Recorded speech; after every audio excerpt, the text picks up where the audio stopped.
No. No, I think those days unfortunately have gone. So I'm very sorry to interrupt, but it's now a good time to begin. Okay, yes. Have a lovely afternoon. Bye. Thanks very much, Anna. Okay, so hello everybody. Welcome to one of the Midland Golden Retriever Tea Time Chats. Thank you so much for booking in, and I know this is going to be a really insightful talk about the art of breeding the Golden Retrievers. We've got Richard, Sue and Emma, all who have had great success with their dogs over the years and have produced and bred some very lovely stock. So I'm hoping they're going to share with you all their knowledge and expertise about breeding.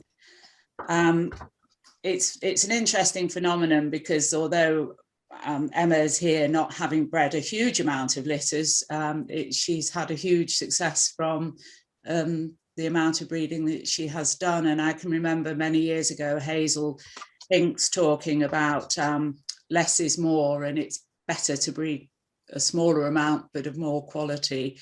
And that certainly does seem to pan out when you look at some of the successful Golden Retriever breeders. So welcome everybody. I'd just like to start by introducing Richard, who's going to tell us about his experiences in Golden Retrievers. Welcome, Richard. Thank you very much, Penny. Good afternoon to everybody, wherever you are watching this webinar, and I hope you find it interesting. Really, I suppose the first thing to tell you is that there are two of us in this this kennel. My wife is probably more famous than I am. Her name is Paula, and we jointly own the Affix of the Love-Hane Affix, which is mostly known for Golden Retrievers, although we do have a team of Labradors as well. We first started in 1977 when we bought a pet from some rather dubious Welsh puppy farm breeding, but it was bought in a kennel, commercial kennels in Nottingham in the Midlands. And it was something which we probably wouldn't advocate today, or routes you wouldn't advocate today. But he was a fantastic dog. Everybody loved him. He had the most amazing temperament, and he was quite a good-looking dog. And so much so that we were asked by some people that I worked with who were showing dogs at the time to bring him into work one day, which I did. And they said he was quite a nice dog, and if you were interested in showing, you should show him. So that's how a lot of people start, I guess, and we did. But we went to 2 or 3 local shows, and in a very, very short space of time, we realized that although he was beautiful for us, he wasn't really going to cut the mustard as far as showing dogs, dog shows concerned. He was great. Everybody thought he was amazing, but he really wasn't at all what you need to progress with. So we did a bit of research into his pedigree and came up with an element we thought was okay. So that was the very famous kennel of Pengethley, which is Eileen Allen, as she was then. So we approached her. We went to quite a few championship shows, including the Welsh Kennel Club Championship show, and 1 or 2 at Malvern. And we watched from the ringside to see what we liked first and foremost. And then we went to a few more shows, not with the dog. We left him at home. And then we got our eye in of what we thought, the type of dog we liked. And we approached Eileen to see whether she was going to plan to have any litters in the next few months or a year. And so she did. And cutting a long story short, we bought from her as a 7-week-old puppy a dog called Pengethley Harvey. Now, Pengethley Harvey was a different kettle of fish to the dog we had. So now we had 2 male dogs, and both of them impeccable temperament. And we started showing Pengethley Harvey, and he did very, very well indeed. He ended up being best in show twice at top shows, and that really set the scene for the future. We were over the moon with this dog, and he started to work for me. some friends in my workplace at the time were shooting people, and they encouraged me to go along to their shoot, and he showed a natural aptitude for it. We were getting really keen by this time, because some success usually breeds further interest in whatever you're doing in life. Yeah. And then what happened is we went to a few championship shows with him, and he did quite well, but he was never going to hit the real top spot. He was never going to win a CC. So we decided to try and get a bitch, and we approached Val Birkin of the famous Sanson kennels, and we bought from her the bitch you see on the screen, which was Sansu Pepper of Lovehain. She was very special indeed, and she's probably the most special dog we've ever had since, although we have had quite a lot of very good dogs. Mm-hmm. The bottom picture is her in show stance, and the top two pictures are her at two different trials. First one, the main picture, with the chap in the front. The chap is a guy called Graham Roberts, who's an A-panel judge now. And that was her retrieving a bird at the Avon Game Farm, which she won that trial. And the top one is a different trial, where she won a second at an AV stake and against Labradors as well, which was quite an achievement. So she was a field trial winner, and she also won 4 CCs, one of which was at Crufts. And within 2 weeks of winning a 4th CC at Crufts, she went out and won her first field trial. That is something which I'm immensely proud of, will be for the rest of my days. And that is something which has never been achieved since. Daphne Philpott did it the other way around with a bitch called Sanderwick Thomasina, by having a working bred bitch that she won in shows with.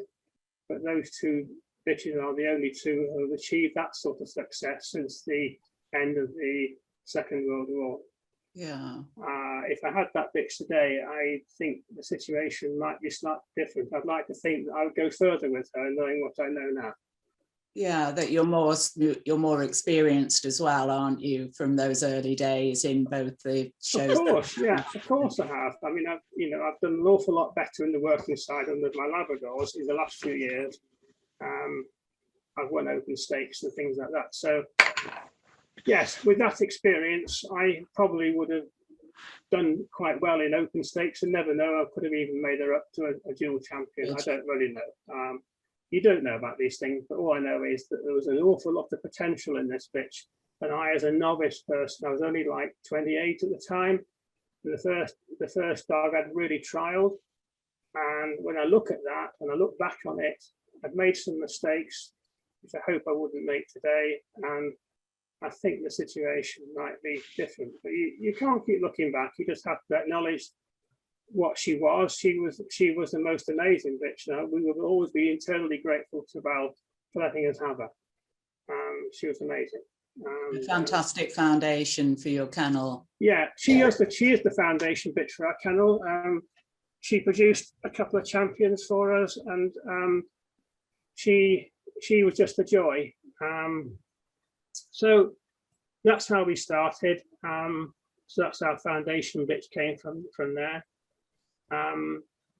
And that's the story of that. The dog you now see on the screen is Lovehain Quentin, who we bred, and he was one of those lovely dogs that is a relaxed and happy dog to live with. He picked up pretty much every day I was out in the winter time. I never competed with him. He was never quite good enough to compete at trials, but he was an amazing dog on runners. He was just a phenomenal dog on wounded game. And he's quite a popular stud dog. That's in there. Yeah. And that demonstrates really everything about him. He had drive and reach. He was again a calm, relaxed dog, very amiable, very biddable, loved everybody, loved life. A true golden retriever. Yeah, he was. And that picture there just typifies how he would move. He would move all day. He won his first CC under Frank Kane at Southern Counties Championship show. And Frank's idea, a lot of all-rounders' idea, is they basically keep moving you until you stop. And they keep cutting and cutting. So they'll move you in a ring. They'll take their top 6, for example, in their selection from a class, and move you in the order in which they think they like you. So he was moved 3rd or something like that first of all. Then he kept moving up and moving up. So eventually he moved up to 1st. But Frank would keep you going around the ring for 10 or 15 laps. And a lot of people were struggling to keep up with that, but not Quentin. No, he just kept on going, and the more he did it, the better he got. So it was a war of attrition, but that's very much how that dog is. Yeah. There's another image there as well, Penny, as well, of a dog moving. It's the one with the Chardonnay. Yeah, that's much further down. Yeah, we'll come back to that in a minute. Where's he gone? And it's an interesting question. Basically, we first started the show in 1978, but one of the questions that you've got on your list for us is to talk about where our Affix came from. And this is, I find this fascinating, actually, where how they select their Affix. Some people do it as a selection of like a combination of their children's names. Some people do all sorts of different reasons. Ours is a little bit unusual. Love Hayne is a name of a hamlet not far from Sidmouth in South Devon, where Paul and I had our first holiday after we were married. And we went there, and there's a little apple winery that make wine from apples, not cider. Okay. And it's a tiny little hamlet, and we love the name so much. That's how we ended up with Love Hayne as our Affix. It's now also the name of our house where we live. So, yeah, what a wonderful thing to always carry with you throughout your life. Those that original holiday together. Yeah, that's lovely. So one of my other questions was a bit about when you were judging. So when did you first award CCs? Well, I first started judging open shows in 1982, some 4 years after we owned our first Golden Retriever. And I first awarded CCs in the UK in 1992. And I've awarded 6 sets. That's all I've awarded, 6 sets in the UK. But I've judged an awful lot abroad. I mean, I've judged 30-odd championship shows abroad in various countries, mostly in Scandinavia and near continental Europe. Yeah. Including, I've done a show in Australia as well, in New South Wales. Yeah, so, wonderful. Yeah. So that's what we've done. Yeah, and I think this just sums up your biggest achievement, which you've already touched on, is again, it's Pepper showing around. Yeah. I mean, the biggest achievement we have is definitely owning and showing and having the pleasure of having Pepper. I mean, she was truly awesome bitch. Yeah. We've done this jointly, of course. But we've actually owned or bred 8 UK champions, 7 of which have got full champion titles with the working certificate. And the working side is very much at the forefront of what I do, always have been, and very much at the forefront of what I do now. So there you go. And you're mainly working Labradors now, are you, Richard? Yeah, we've got 3 Golden Retrievers here now, and I've got a team of 4 Labradors. Yeah. And so. Do you still have any of your Dutch hounds? I've got a Dachshund as well. I've got one left. It's Kitty. She's 12. Yeah. Little red one. She's lovely. But we won't. I don't think we'll be having any more of them. Oh, so you're not retiring into Dachshunds? No way. No. No, they're great. But my sister-in-law's got a couple. So there we are. Oh, that's super. So thanks very much for telling us about your life with Golden Retrievers. That's very interesting. Was Val a good mentor to you? I'll pass on that question. Yeah, she was quite a reserved. I had a golden ruler daughter, Yeah. and the only time she ever used to speak to me was if I won, and then she would say, "She is out of ruler after all." Yeah, exactly. But that Val was very much like that. Like that. But I mean, she was very supportive in many respects, and she's very encouraging. It's basically because she wanted her kennel name to do so well. And she was one of the top kennels at the time, if not in the top 4 or 5, I guess, in the UK at that time. But I had other people who were very, very enormously helpful to both of us in the early days. Apart from Eileen, she then became Eileen and Rossiter. But there was Joy Pritchard in South Wales, and she was extremely helpful and very encouraging. She would take us on one side and show us how to trim her dogs and all sorts of different things. And then on the working side, although I had many, many people, I could give you a list of 20 people who were so influential to me, encouraging me, extraordinary lengths that people went to help me, voluntarily to help me. I'm not asking them to help me. And I suppose central to all those people was one guy who's just not long died. Is a guy called Ray Johnson, who some of you may have heard of. But Ray Johnson lived in Newport, and he was the working test secretary of the Golden Retriever Club of Wales. And he went through enormous effort to encourage me to work the dogs, and in particular, that's when we had Pepper. And it was a great delight to him. When I won a field trial and came home to Wales with the prize, I mean, he thought that was just the best thing. Yeah. And in those days, I know a few of my friends who have tried to work some of their show dogs have been, I don't know whether it's taunted or teased by the working fraternity.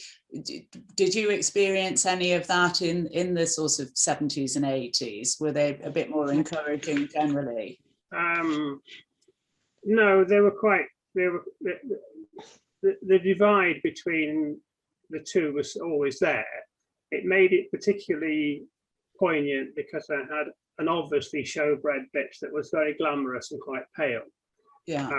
And I would walk up to a working test or go to a working test or a field trial, and you would get a few sneers and quite nasty remarks, really.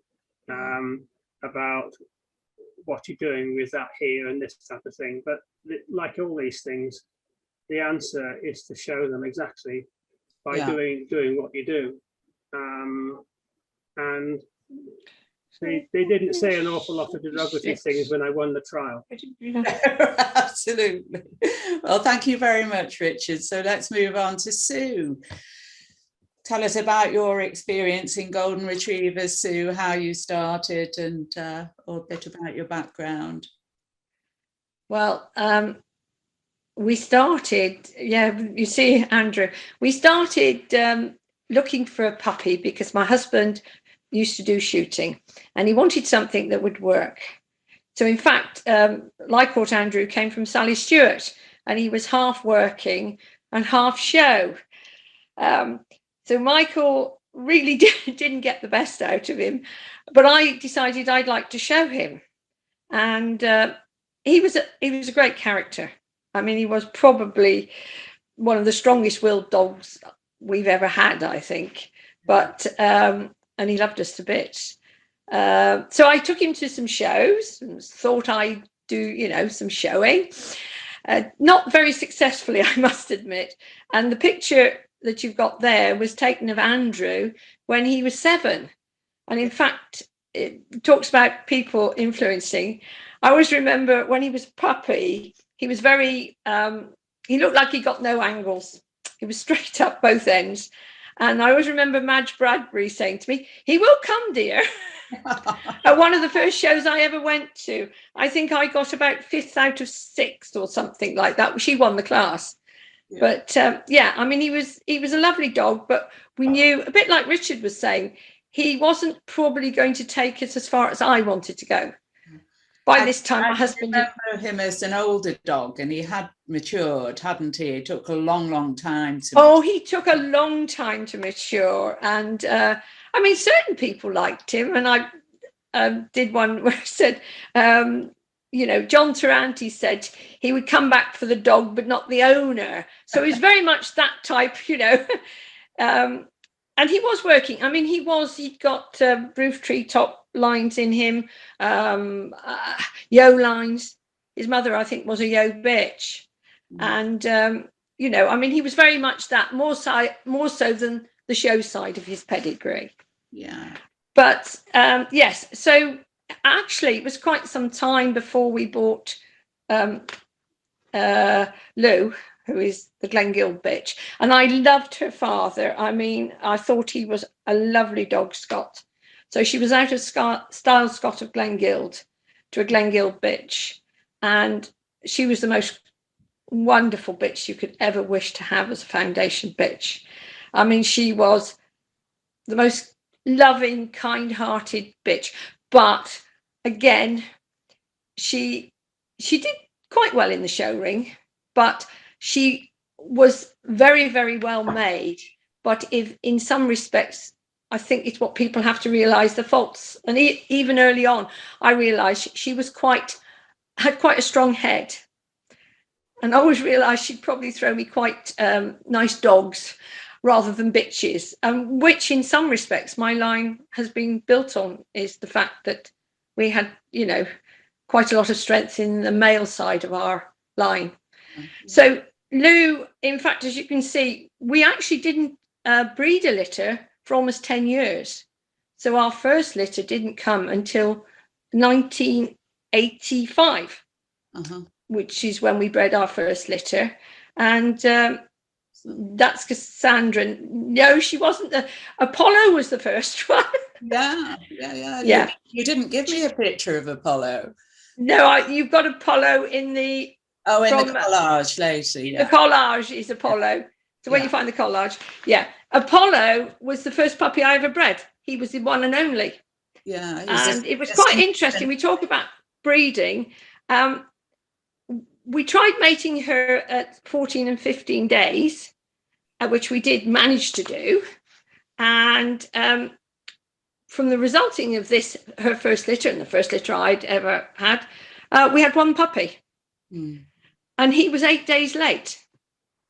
So we realized we needed to make this bitch much, much later. Yeah. And her second litter, she was mated at 21 days, she had 11 puppies. Yeah, that was the same as Snowflake, you know, she stood very late. Yes, she stood. And I think you have to realize when your bitch is ready. So Apollo, I mean, Apollo was quite a character. He was a very, how can I put it? You either loved him or you hated him. So he either won the class or he was chucked out. And interesting enough, he won his first CC under Val Birkin at the age of, well, he was still in junior. So he was in junior. I think he was probably top end of junior, but he won 3 classes and we were quite surprised. When he did win it, because we didn't even know what a CC really was at that time. Fairly novice-y. And I mean, she kept looking from the top end of the lineup and I was right the other end of the lineup. And so it was quite a shock when she gave him the CC. And that was a huge entry of over 550 dogs. So it's going back when the days when it was. But the bitch you see there is Cassandra. And Lou was mated to Christmas Wishes 3 times, and Cassandra came from Lou's last litter, really, almost. And we mated her to Univel Fortune of Ocus. Now, this was probably more of an outcross, and I like the Univel, but I like both Univel and the Ocus lines because her grandfather would be Buccaneer, and I thought the combination would be very nice, and she was. I think today I could have made more of this bitch. I mean, she did do very well, but I can't say she enjoyed showing as much as some of the bitches I've had in. But again, she produced very well, and she produced the Finnish champion Ipcris Sequest and our own Ipcris Seabird, which Now go back. That's it. So you've got Seabird in front, and then you've got Sequest. And Seabird, actually, he went on. His father was Plantagenet, and he went on to sire 2 of the youngest English champions, switched to the Darthill bitches. Mm-hmm.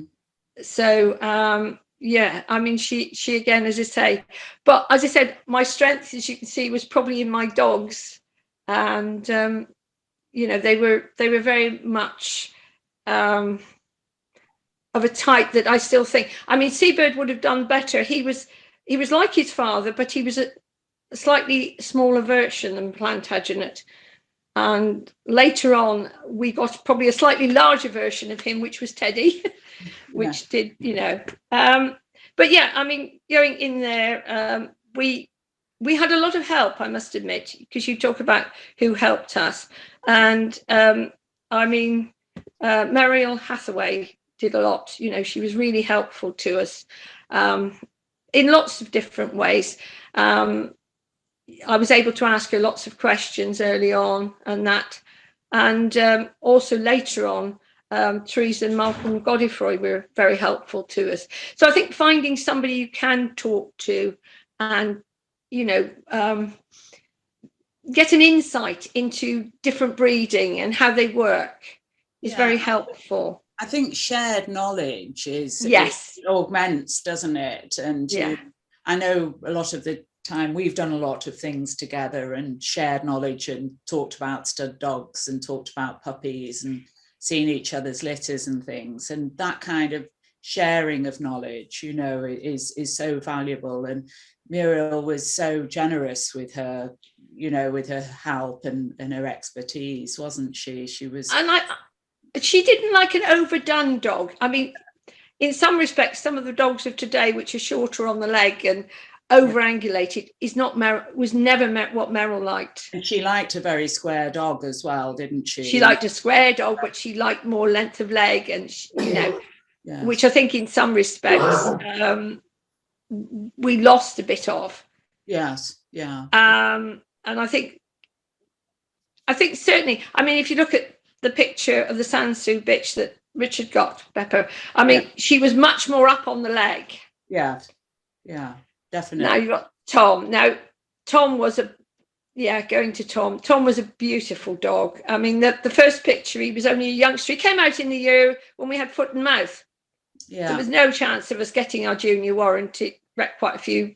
It's a bit like now, if you know what I mean. If you want a junior warrant, you haven't got a hope. So although we did show him and he did well, half his sort of junior, but that picture was taken, I think he'd just gone into junior. And the other picture was taken when he was about 5, I think. Yeah. Somewhere around that. He was a lovely temperamented dog, wasn't he? He was beautifully temperamented. And he was a quiet dog. He wasn't a showy dog. He was a very... he got on with everybody. He was a very placid dog. I mean, his mother was actually a very small bitch. She was not a very big bitch. She was quite small. And we mated her to Hugo and got Tom. And I mean, he was very good. I mean, he didn't have a lot of litters, but as you know, the one litter that he did produce, which was to the Chardonnay, which we got Ted. And I mean, Ted actually, to me, has one of his fortunes was his head. He had the most beautiful head of any dog. And we do know people used to pinch his photograph to put the head of him up. I mean, he was, but he was always what people talk about planning litters. I was planning, I think, well ahead.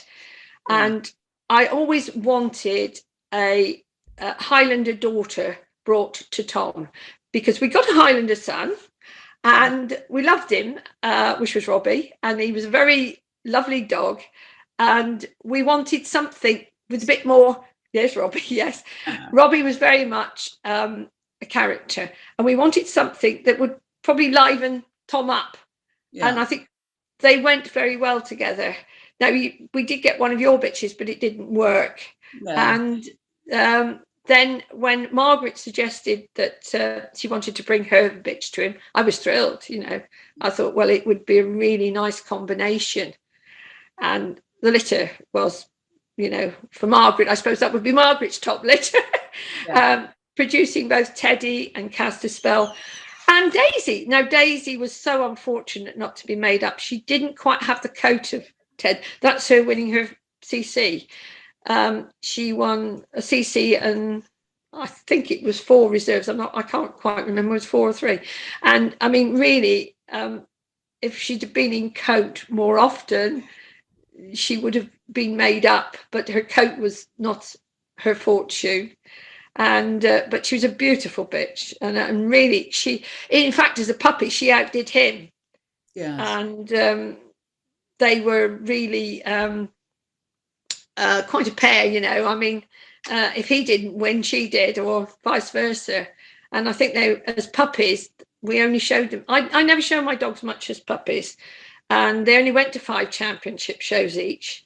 And between them, they both had 3 best puppy and breeds. You know, they were very, you know, as puppies, they did exceptionally well. But I never overshowed. I don't like overshowing a puppy. I think sometimes they can get, you know, bored. So they did, bored. And I think we brought them out more as juniors than we did as a puppy. Yeah. So, but yes, they were a long-lived litter. They lived until they were 14.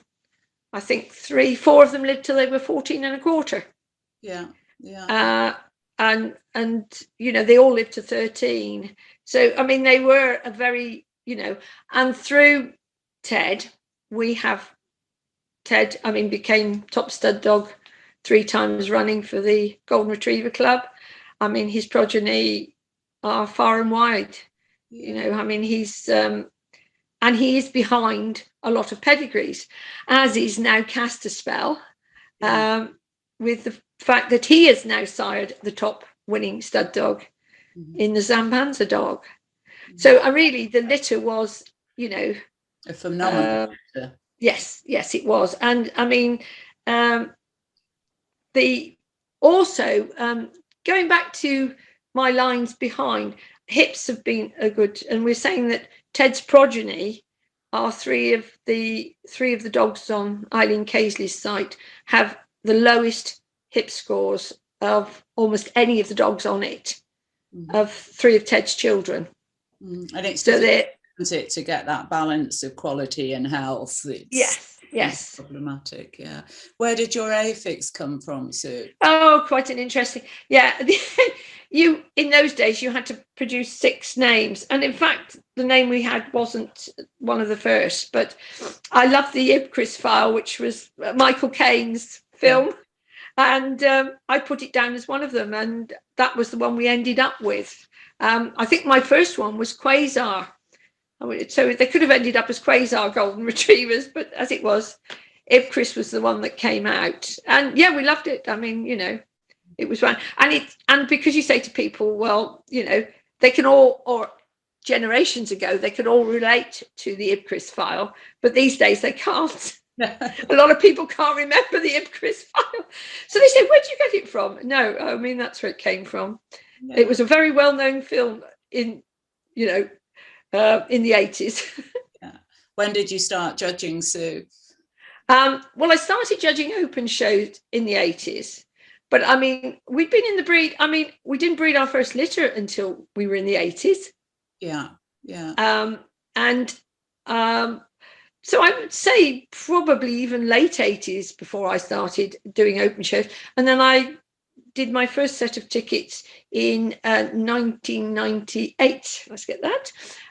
So 23 years ago. And yes, I mean, that was a really nice, it was United Retriever, and the entries then were huge. I mean, I think it was, we had 180 dogs or something, making, I think, somewhere around over 200 entries each. That's so I mean, yes, it was really nice. And I suppose the culmination of that is a couple of years in 2017 I did Crufts, which was, you know, sadly it was because Malcolm couldn't do it, and I was able to step in and take his entry. And I think in some ways we have a similar type, because the dogs do go back on Trees and Malcolm's lines, and yeah, that it was, you know, it was an honour to have done that. Yeah, lovely. And what do you think should be your biggest achievement so far in Golden Retrievers? Well, I think the day, if you've got the pictures, when Ted won Best in Show at the GRC show, that was probably one of the, and I couldn't actually, I wasn't handling him. Heidi Carves was handling him for me, and Heidi, I'd actually got second with the Remington boy on that day in, I think it was limit. So he must have won mid. So Teddy won mid limit with Heidi handling him, and I won second in limit with Robbie. And it was Pat Tuck doing it, and I couldn't watch, so I went and sat in the inside. And when you know, I didn't think Pat would give it him, because it was a very nice lineup, and I thought the one that had won my class would have got it. But I knew when there was such everybody loved Teddy. In fact, Ted at that show, his progeny had won most of the young classes at the show. Even though he was himself only 3, he had already got a lot of progeny. And I think, I'm not sure whether it was 5 of the younger classes were won by Teddy's progeny. Yeah, amazing. So he'd already set his, you know, stall out at that time that he was going to be a very good stud dog. And they were doing exceptionally well then. So as I say, but that was, and I suppose a couple of years later, well, even more so, 2012, when Sybil, his daughter, won the CC at the Golden Retriever Club show as well. So, but my dogs usually are not in coat for crufts, so I rarely did much at crufts, but my dogs were usually in coat in the middle of the year. When it's nice and hot, they're in full coat, which seems the strangest thing. Yes, it's a bit odd, but that's when mine seem to like to grow a coat. And so they always look really good for the Golden Retriever Club shows. Yeah, that's great. So thank you for that, Sue. And let me just click on to Emma. Hi, Emma. Welcome. Tell us about your experiences in Golden Retrievers. Well, there's always been a Golden Retriever in our house, because Mum and Dad, and as Richard had said already, it's a team effort here in Avonvale. So there's Mum, Dad and myself, and all decisions are made together. We plan everything together, and I've been very fortunate that we've been able to go a lot of places together. So Mum and Dad had a Golden Retriever before I was even on the scene. So there's always been a Golden Retriever around, but whenever we got a Golden Retriever, we thought we might, a bit like everybody else thought, well, we might like to try and show this dog. I didn't compete in the breed classes initially. This is a photograph of me at the Northern Ireland junior handling finals, and I was in the youngest age group at that point. And this is where it really all started for me, was competing in the junior handling classes, and my dad would have shown the dogs in the breed at that point.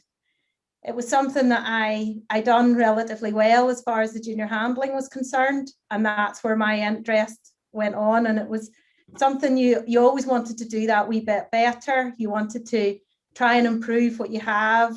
You became more aware of the breed standard and wanting to try and move towards the breed standard and improve the dogs that you had. And that's really where it all started out. This picture is Rachel Rains, which I'm sure everybody will know of Gun Hill's Golden Retrievers. This was actually the first Golden Retriever we brought off Rachel. It's Gun Hill's Venus in Blue Jeans over Avonvale, Jodie. She was our first CC winner, and that was at Border Union under Eileen Casely. And it was lovely that Rachel was there, and that picture was taken that day. unfortunately, we never had any litters from Jodie, and we got her niece, who is Gunhill's. This is Gunhill's Blue Secret at Avonvale. And how we came about with the connection with Rachel was we really liked Gunhill's Blue River after seeing him at Crufts on a number of occasions. And that was why we really wanted a puppy from Blue River. And we were fortunate enough to be able to get that line. And then Blue River goes through a lot of our, well, goes back on all our stuff today. This is Darcy, this is Paratella, Avonvale Paratella, out of our first litter from Sophie to Chardonnay Talk of the Town, who we've already seen already. And it was Rachel that introduced us to Sue. And all those years ago, back in 2008. And we actually used Chardonnay Talk of the Town twice, and that produced Darcy that's in this picture. She had 1 cc and 2 reserve cc's, and then her litter brother, which we will see later on, was Avonvale Tregardo. But picture up on the screen now, sorry, Penny. There he is. Yeah. There he is. So that is our Jeanette, mum and dad and I and Ollie are all very proud of Tregardo. I don't think we can say enough about him. And the pictures there are obviously Crufts, where he won Dog CC Best of Breed and Gundog Group 2 in 2014. And you ask about our biggest achievements. I don't think that one can go unmentioned. It has to be top of the pile. I know you've got some photos here. Yeah, that is one that is.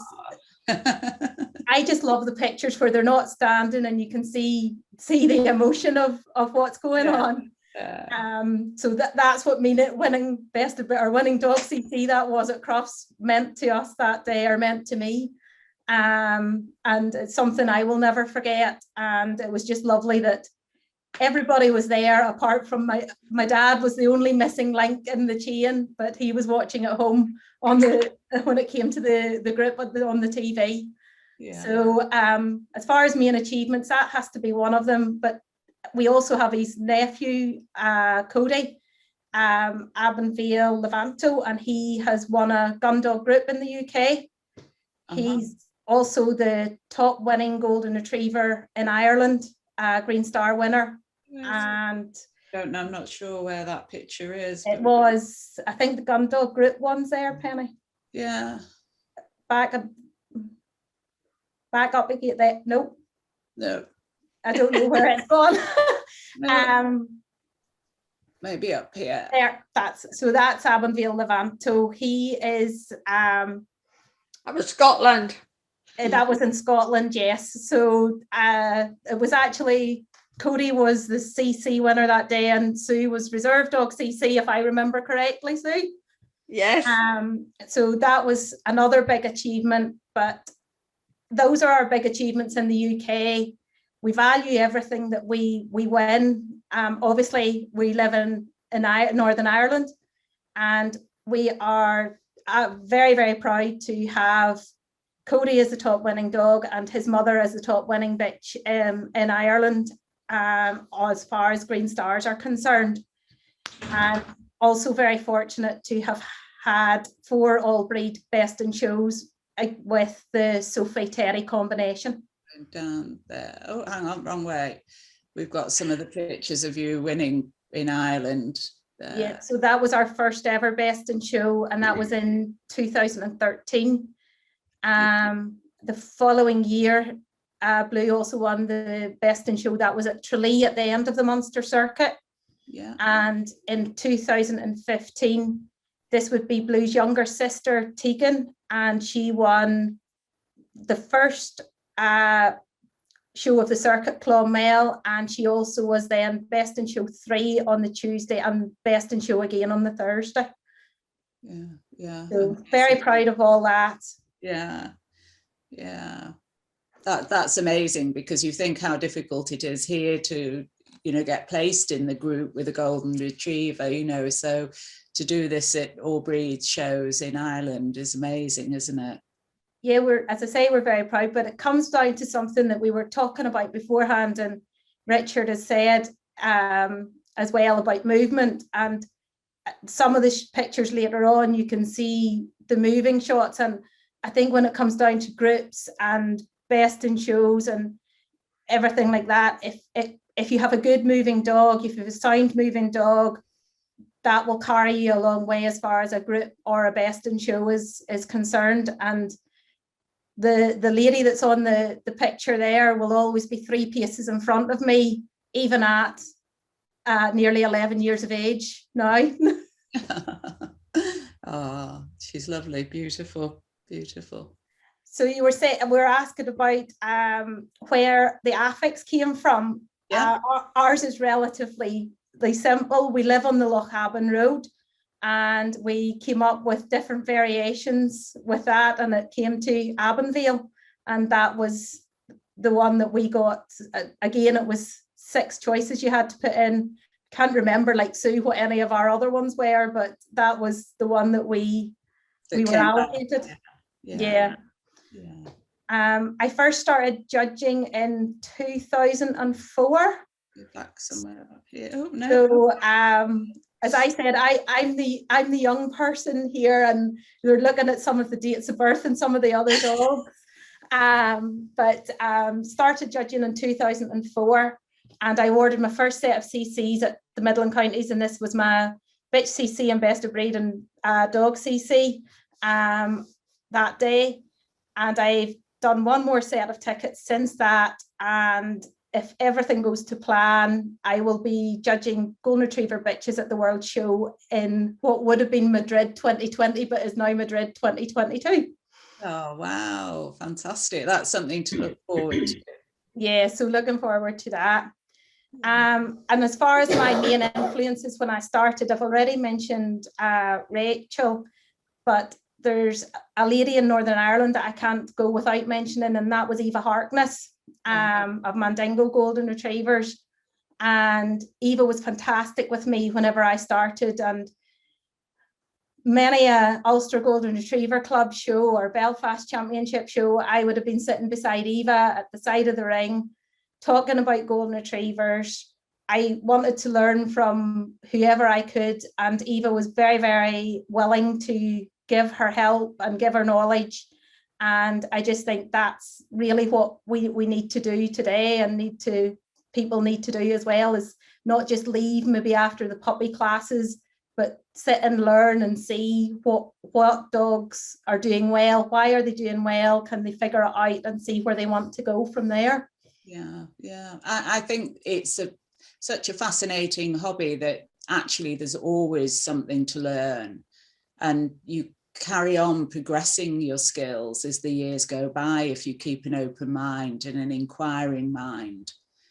You know, as I always say, there's never a day that you go to a dog show that you don't learn something, whether it be about handling your own dog, what makes them work, or looking at what somebody else has done and seeing what that dog has produced. There's always something to learn, and always somewhere else that you can get knowledge from.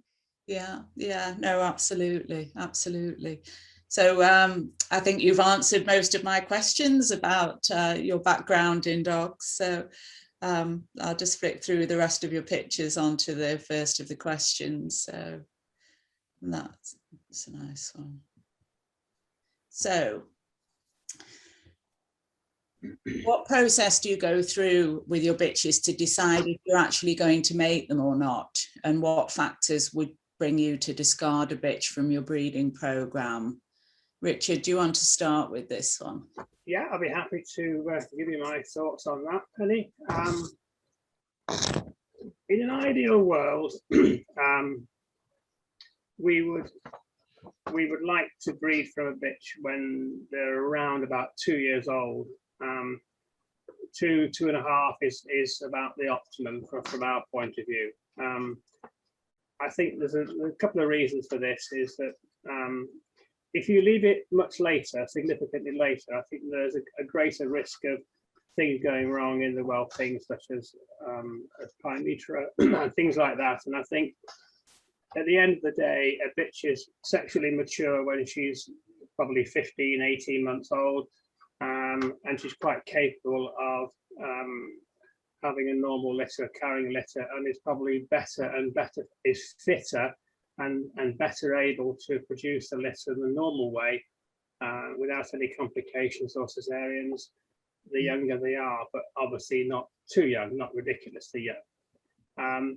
And the other processes we go through, we ask ourselves the question, does this bitch have the right quality that we need to produce a litter? And generally speaking, it wouldn't be here otherwise. We also then go through the process of saying, well, if it's a dog we're showing, a bitch we want to show, it's highly likely that having a litter will make her more mature when she does come back into the show ring, and therefore much liable to get the success you look for. So there are a number of reasons why we do it, but that's the principal one. So that's the process we go through. Clearly, there are other processes we go through. We will touch on that a bit later on, I think. Obviously, health tests. So the basic ones, hips and elbows and eyes, we would regard as being the very basic pre-requirements. Make sure they are fit enough, and we wouldn't breed from anything that had a zero, anything other than a 0-0 elbow score. That's our policy here. We wouldn't use a 0-1 or a 1-1 bitch to breed from. We just basically wouldn't entertain the idea. Okay. And then that's quite controversial, I realise, but that's what we do. But hips is that because you believe, Richard, that if they score at all, if it is a genetic mediated disease, it's just they've got those genes, it's just that they're not expressing them to the same level as a 3, or what were the reasons behind? Because we set our standards pretty high, and we aim at the highest possible level we can. We've always done it in everything we've done. And basically, from a hip score point of view, I mean, in the old, there's always a debate about what the mean average, the breed average is in the breed, because obviously there are other factors like people are pre-screening and taking dogs out of the screening process. But in reality, it's still probably, after many, many years of screening hips, it's still probably, I guess, I haven't seen the latest data, but I would guess it's still around about the 18 to 20 mark.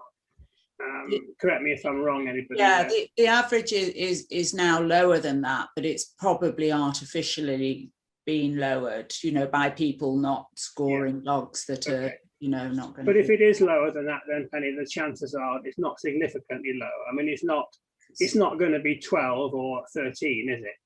I think it was about 15, 16, I think. Okay, all right. Yeah. But, okay, it has come down a little bit, but it's something that's been artificially, you know, lower. I understand that. And if you were to take every bitch that has ever gone through the screening process, the real figure would probably be at least 3 or 4 or 5 points higher than that. But we wouldn't breed from anything. We don't have a figure by which we wouldn't breed from. We don't have a cut-off point, because we'd like to regard the whole bitch and everything we do, and her parents and her lineage behind as important factors in our considerations. We're not blind to the fact like that, but we wouldn't breed from anything that was anything approaching breed average, unless there was a very, very good reason to do so, and there aren't many very, very good reasons to do that. So that's the sort of processes we would go through in deciding whether they're going to even mate a bitch or not. I mean, once you've got over those hurdles, then that's what we would do, basically. And we can talk later about what would you do. You've got a question coming up later on about discarding a bitch from the breeding program. We can touch on the question of health tests for that, and temperament, of course, is key to all of these things. So if the bitch didn't have a temperament that we regard as normal or correct, then we'd ask ourselves a question: A, why is it here? You know, and B, and would we mate a bitch knowing that it's got a dodgy temperament? And the answer is we would never do that. And that's the policy Paula and I have always had, and we will continue to have that as long as we're involved in any sort of dogs at all.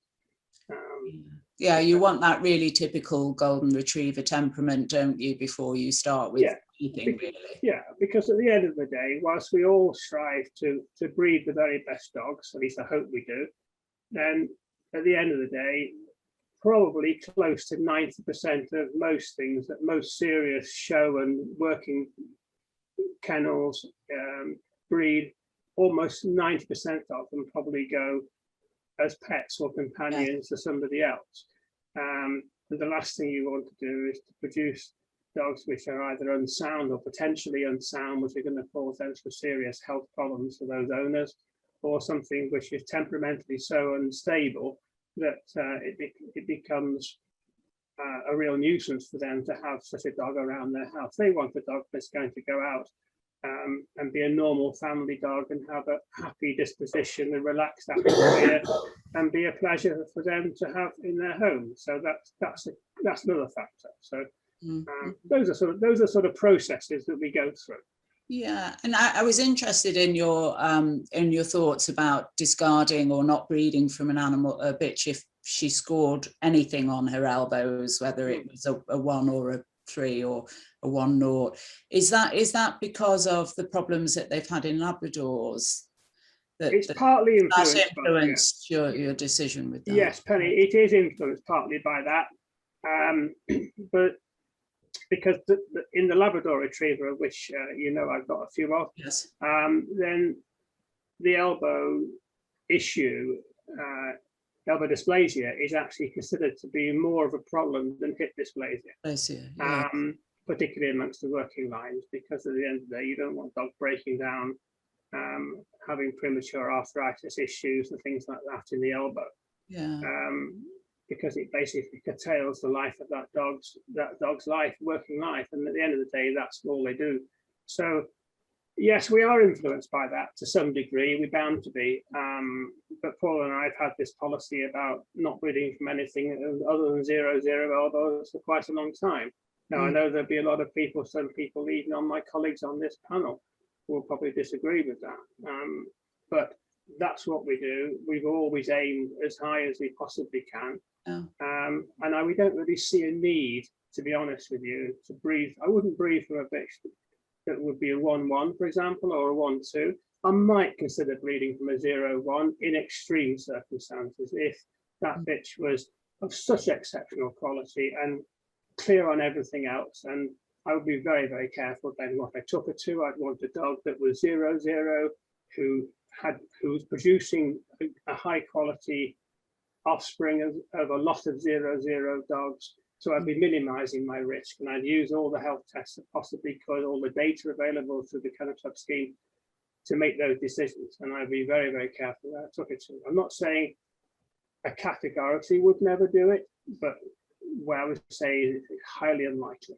Yeah. And we have never done it up to this point in time. So, and I don't really see why we would now. No. Okay, thank you for that, Richard. Interesting. Yeah. I'm going to have a piece of cake now, Penny, while you talk to. All right. We can carry on. Sue can tell us her thoughts on how the process that you go through to decide if you're going to mate for your bitch. Yeah, it's interesting because I think, which I've said before, in some respects, you get some bitches that are born mothers and produce litters of puppies without any problems. And you get others that you've got every single health test done, everything is right, and do not make the best brood bitches. And I've tried to say, I mean, you are lucky if you, and I think with the more tests coming out and the more and more tests that seem to be coming out, if we're ever going to get a dog that's actually perfect. No. And I understand where Richard's coming from on the elbows, and I do actually get my elbows done now on the bitches as well as the dogs. But there are a lot of breeders that don't even put their head in the sands and don't even get the elbows done. No, and that will be different from some of our audience that aren't from the UK. They'll find that fascinating, that it's not actually a requirement. No, it's not a requirement. And some of the top kennels in this country do not get. They might get their stud dogs done, but elbows aren't done not necessarily on the bitches. Yeah. And I mean, I started in an era where virtually the only thing you had to have done was eyes. Yes. We weren't even into hips. We were in the different scheme. I think that's right. The breeder's letter and the pass. That's right. I think the first one, the Glengill bitch, when she was done, well, that would be 83.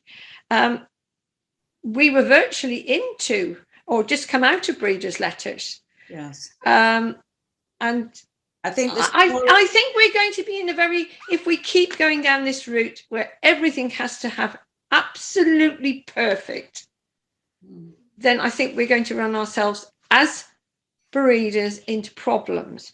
Now, the pet breeders who really don't care, don't get anything done, will just keep breeding, and us as serious people think that we are doing the best, will end up with no breed. And I've often said this, we have to be very careful where we go. I mean, I agree with Richard. I tend to look behind everything on a pedigree. Yeah. And there are some interesting sites you can look at and glean as much as you can what the dogs produce, the stud dogs, the father, the grandfather, and all this, what you know. And I suppose after years, I mean, my line goes back to my Glengill bitch, who lived a long, healthy life, her elbows weren't done because you didn't do them in those days. No. Her hips were very good. Excellent pair of hips, considering she wasn't done until she was about 2.5, whereas most people tend to get the dogs done very early. So, I mean, she had, and I mean, if we do keep going down this route that everything must be absolutely perfect, then I think we're going to run ourselves into problems. We're finding it very difficult now to find a stud dog, and I know Richard comes out, but I've talked to Paul about this, and it is very difficult to go out there and find a stud dog that has got everything you want with the generations behind, when you know other problems in there.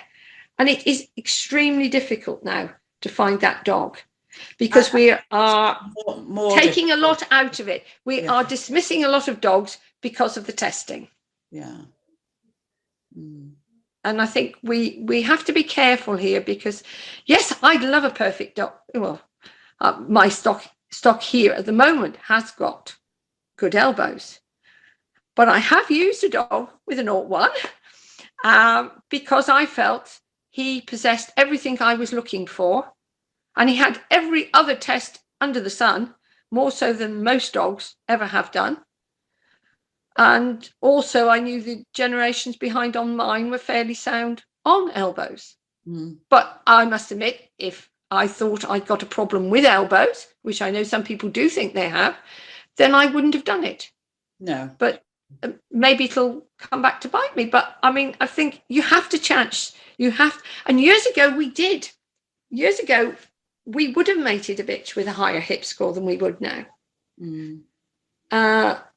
But because you're worried about being, pulled up, prosecuted or whatever, because you've read something that you can't say is perfect, yet if you don't do the tests, they can't say anything against you. Because you have this piece of paper that says you've got this or that, but if you don't have them done. I think this is where having knowledge about the pedigree is so important, Sue, because you are likely to having a clear eye certificate or a clear elbow certificate doesn't mean that you may not carry some of the genetic material, and that's why people do sometimes get the odd thing propping up, because it may mean that you carry the gene, but your dog's not expressing it, and I think that happens often with things like posterior polar cataract, that it just because you have the genetics, it doesn't mean that it will manifest in the animal. Therefore, it's easy to then use that as a tool to breed from. And then maybe either the dog fails in older age or produces it, so particularly where they're not DNA tests or genetic tests, I think, and also things like hips and likely elbows are likely to be affected by many different genes. And sometimes it's just how the dice roll, you know, what comes out at the end of the day. Yeah. So yeah, go on. So you would breed, you would breed if say if you had a bitch with 0-1 and she was otherwise Perfect. Yeah, good Yeah. temperament. Yeah, all the other Temperament. I think you have to put temperament first. But to be honest, as I said, some bitches, and over the years, I've had 1 or 2 bitches that to me were perfect brood bitches. They would whelp with no problems. They would look after litters without necessity to intervene, even large litters. Whereas today we seem to be running into far more problems. I mean, you talk to people, there's a lot more cesareans done these days. A lot more bitches that are producing very small litters, whether it be the stud dogs or what, I don't know. I mean, in fact, I suppose you say the pet people seem to be getting more success than what us as breeders do. And that may be because we're limiting the gene pool by discarding. I think that's very true. Yeah.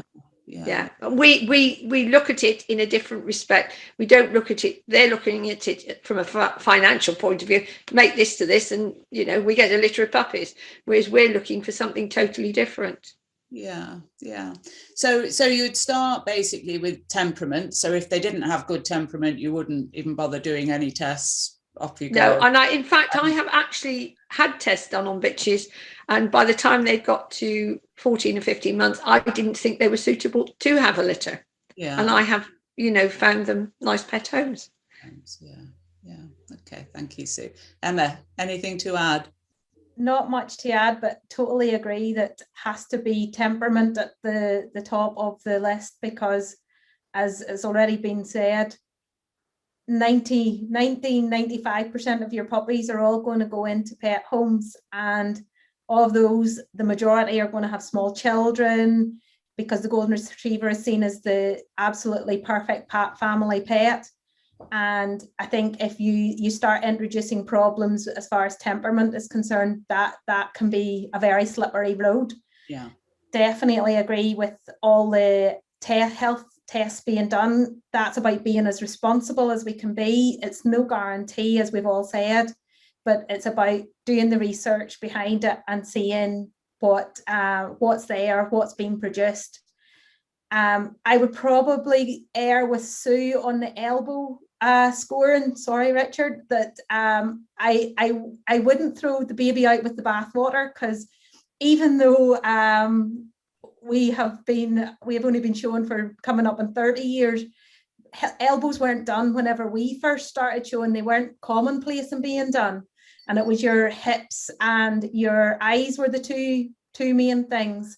Again, it would have to be everything else around the bitch or the dog would have to be perfect, but not one, you wouldn't rule it out, let's put it that way. Penny? I think the thing is, Emma, is knowing what's behind, isn't it? Yeah. If you've got a few generations that have been fantastically clear on elbow, and then you get a sort of an odd reading, so you get one that scores maybe 1-0 or 1-1. I think personally I would breed, but as Sue has said, doing an awful lot of research about the dog that you use. Mm-hmm. And I have actually known, I bred a bitch that ended up scoring quite heavily on her elbows. She didn't live with me, and she was bred from, and I believe that, by and large, she didn't then go on and produce it. Interestingly, a lot of that litter were elbow tested and they were all clear. So it was a really odd, sort of spurious thing. And I think had I been in that situation, I would have had probably a litter from her and been very careful about where I went, but I wouldn't have discarded her from there, It's about, sorry, Penny, it's about taking the whole dog, looking at everything. And as Sue said, there is no perfect dog out there. and we're going to discount an awful lot of dogs with good temperament, dogs with good construction, if we start eliminating them because of one or two, one thing, because you would really only want there to be one thing that you were really concentrating on. But if you start to discard them, you get that gene pool becomes, the small gene pool becomes even smaller. Yeah, and we are being faced, aren't we? As Sue said, I mean, I started in the 80s, in the early 80s, and you know, I did actually have my bitch's hips done, and I can remember Madge Bradbury not even asking when I went to use one of the dogs, and when I said, but I've had her hips done, she went, oh, well done, sort of thing, like she wasn't interested at all. You were only really trying to juggle one thing. Now we've got a plethora of situations, and the one point I feel very strongly about is that you can't just do the health checks and use that as the deciding factor to breed. As you say, Emma, it has to be the whole dog, the quality, the character, the temperament, all of which is hereditary, or if not more hereditary than some of the other factors that we're measuring.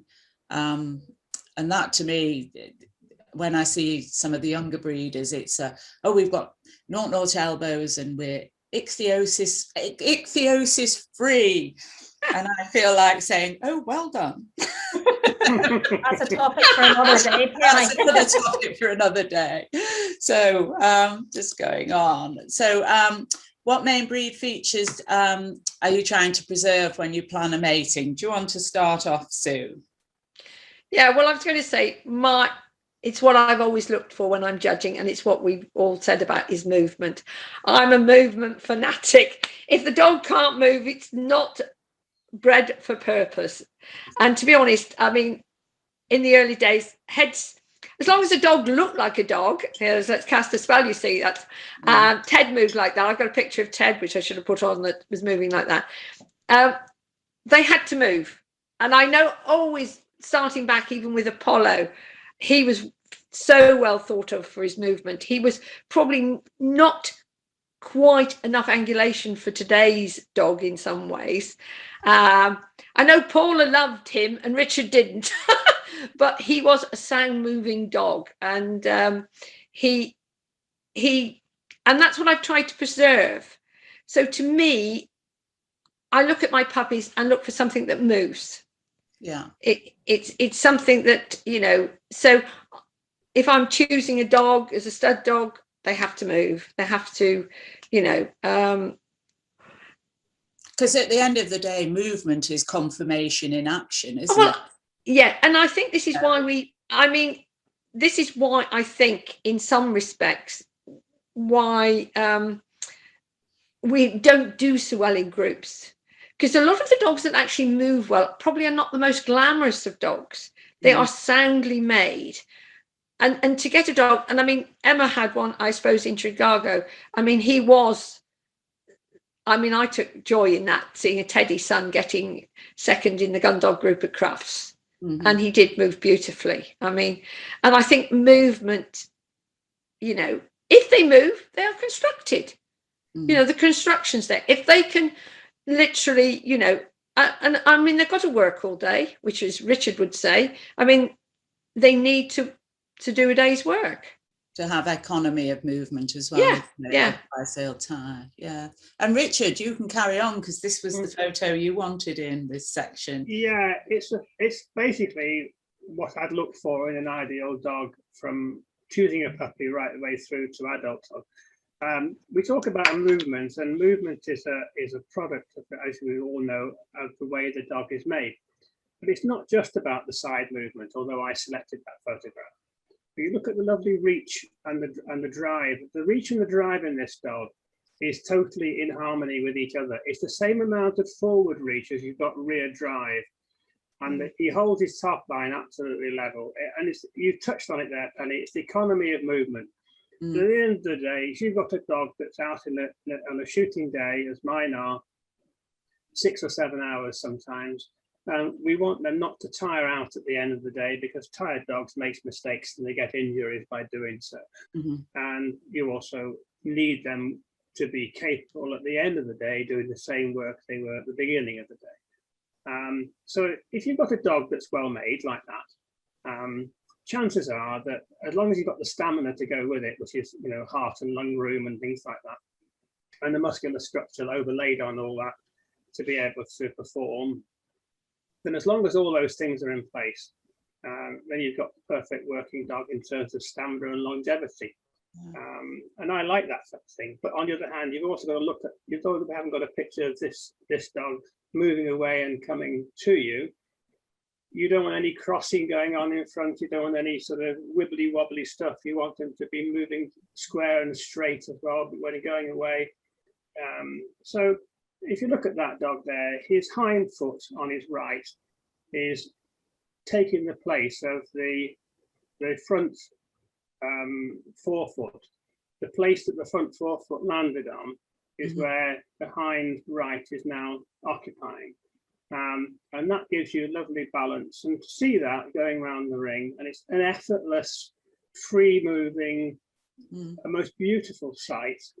And that just happens to be a pale dog, but that's the same with all dogs. And that's, I'm talking about most of the gun dog breed, most of the gun dog group are like that. Not necessarily some of the spaniels, but to see that dog in that dog doing that is a joy to my eye. And I've watched stock for a long, long time, both horses and budgerigars and all sorts of things. Budgerigars don't move, I know, but horses do. And but I mean, to get balance, you know, you laugh, but there's balance in budgerigars as well. As a former breeder of budgerigars, then I've done that, you know. But anyway, so but to see balance in any form of stock is something that fills your eye, and it fills my eye because I know it's right.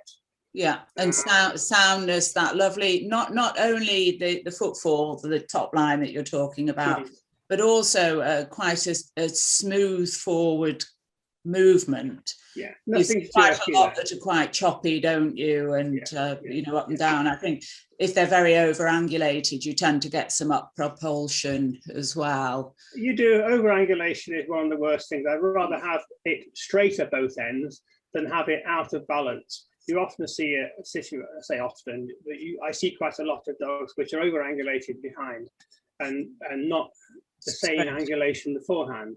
And those dogs struggle sometimes to actually move like that because they've got they're having to compensate. They usually go wide behind like that to compensate for the fact that the hindquarters are covering more ground than the forequarters on the same action. So, and as Sue has quite rightly said, and I think Emma's touched on it too, is that dogs like that will often do well and run all-rounder because all-rounders look for that economy of movement and that pure pleasure going around the ring of seeing that dog move in such a way. The difficulty we have in our breed is that we have to get through some of the breed specialists first to put up dogs that will move that way, that do very well in the group. And that's long been an issue. And if you want golden retrievers to do well in the group, you have to put through some dogs which aren't necessarily regarded as the very best examples of the breed, if you want them to do well. But if you want to genuinely choose the dog which is the best of sex or whatever, or best of breed to send forward, they may not necessarily always move like that. No. It's interesting, isn't it? But yeah, movement I think is the, you know, it shows so much, as you say, about balance and conformation and things. Yeah. Emma, anything to add? Well, I think as we've already said, movement is a big thing for us here. We love watching a dog move, side profile, coming towards you, going away from you. And I think you will touch on it later on, but it's one of the things that we look at from they are tiny babies right through, because that will only develop and grow as they mature and muscle tone grows. But what they do initially will hopefully follow through, and eventually you will get a dog that will be moving like what we've got on the screen here. Thank you, Emma. So that, oh, sorry, we're going the wrong way there. So Emma, you can carry on. What age do you plan to have your first litter from your bitches? Richard's already touched on this, but you can say, and then how often do you plan to make them, and how many litters do you have? What kind of intervals do you think you could leave in between litters? Well, we have had, we tend to leave our bitches a bit later for having a litter, but we've had discussions, and going forward, we are pretty much on the same wavelength as what Richard has said. First season, roughly after 2 years of age, is when we would plan to have a litter, the first litter from the girls. We would then wouldn't mate them for maybe 18 months to 2 years, depending on her cycle. And usually we would only have 2 litters from a bitch. Obviously, if there was exceptional circumstances, we would maybe have a 3rd litter, depending on age. But more recently, our 2nd litter has been whenever the bitches have maybe been about 6 years of age. So there's been no room for that third litter. And that's just the way that we tend to go with the girls. Okay, thank you. Sue. Yeah, this is interesting. It's what I said before. You get some bitches that make really good mothers, and they're the ones that should be bred from. And you get others that you shouldn't really breed. So you breed 1 litter from her, and you decide you shouldn't have any more. Yeah, I mean, I'd usually a bit like that. I would say probably a little bit. It depending when they're taking their season, but if they took the season just before 2 and probably having the litter as they're 2 years of age, then that is somewhere about optimum. Again, how often do you make your bitches? Yes, I mean, normally I would say 18 months in between them. And again, how many litters do you hope to have from your bitch? Well, that again would depend on the bitch. And lots of bitches I've had 1 litter from. Because to be honest, they have not made the best mothers. Now, I had 1 bitch that certainly I had 4 litters from, but she was the most exceptional bitch out. She had 13 in her first litter, which she whelped with absolutely no problems at all. And she went on in that vein. She was a fantastic mother. We never lost a puppy from her, and we never had any vet intervention. Now, they're the bitches to me that we should be mating from, not the bitches with all the health tests.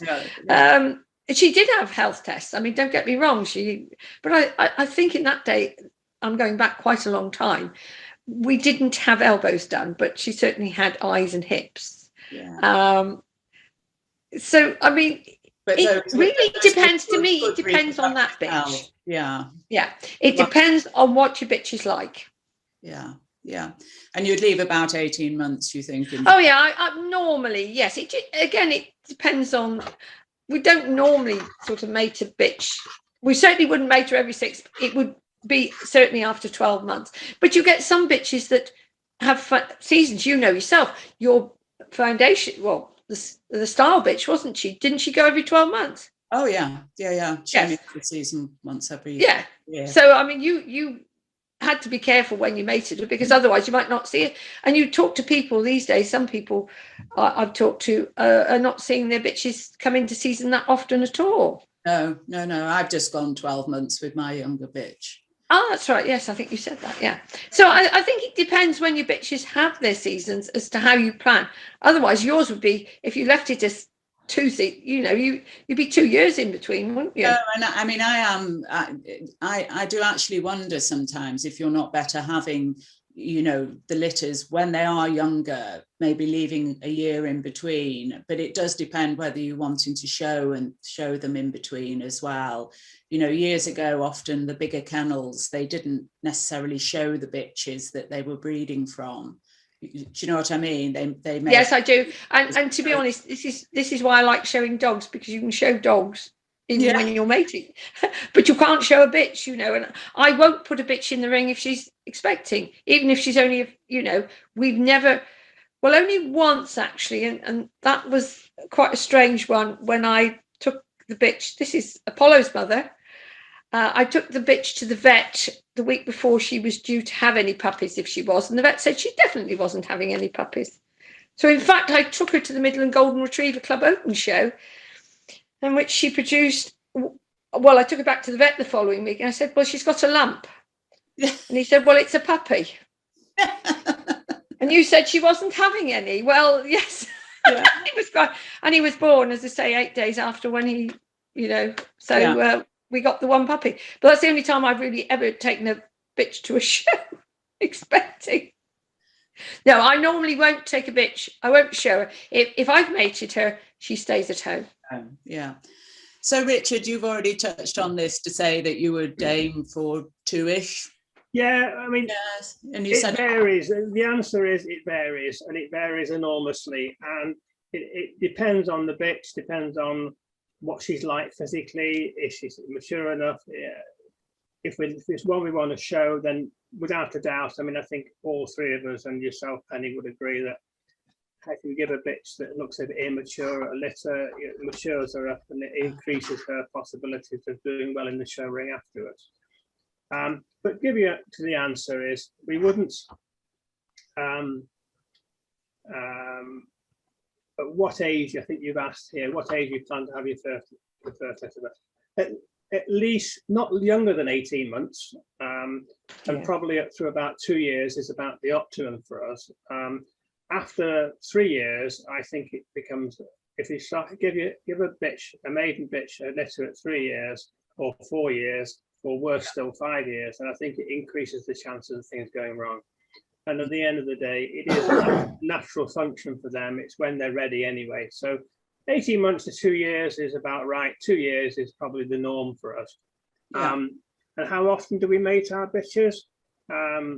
We wouldn't have a litter more than, say, 3 litters from a bitch. And that's an average. It may be less, it may be 2, but generally speaking, 3 is about where we aim to be. Yeah.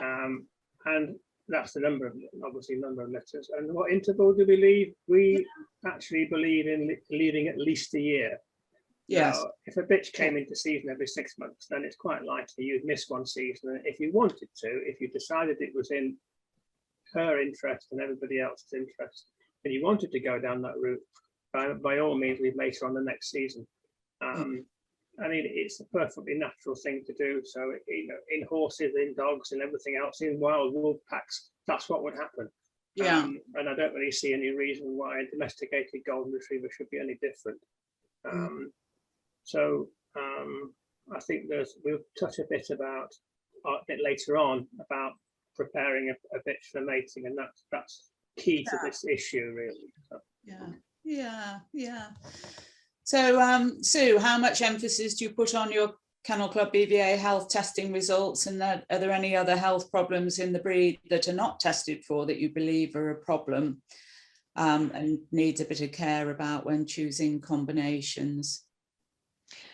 Well, yeah, I mean, again, I think it's not just, it's studying what's behind on the pedigree. So you use it as a tool, but it's not the be all and end all.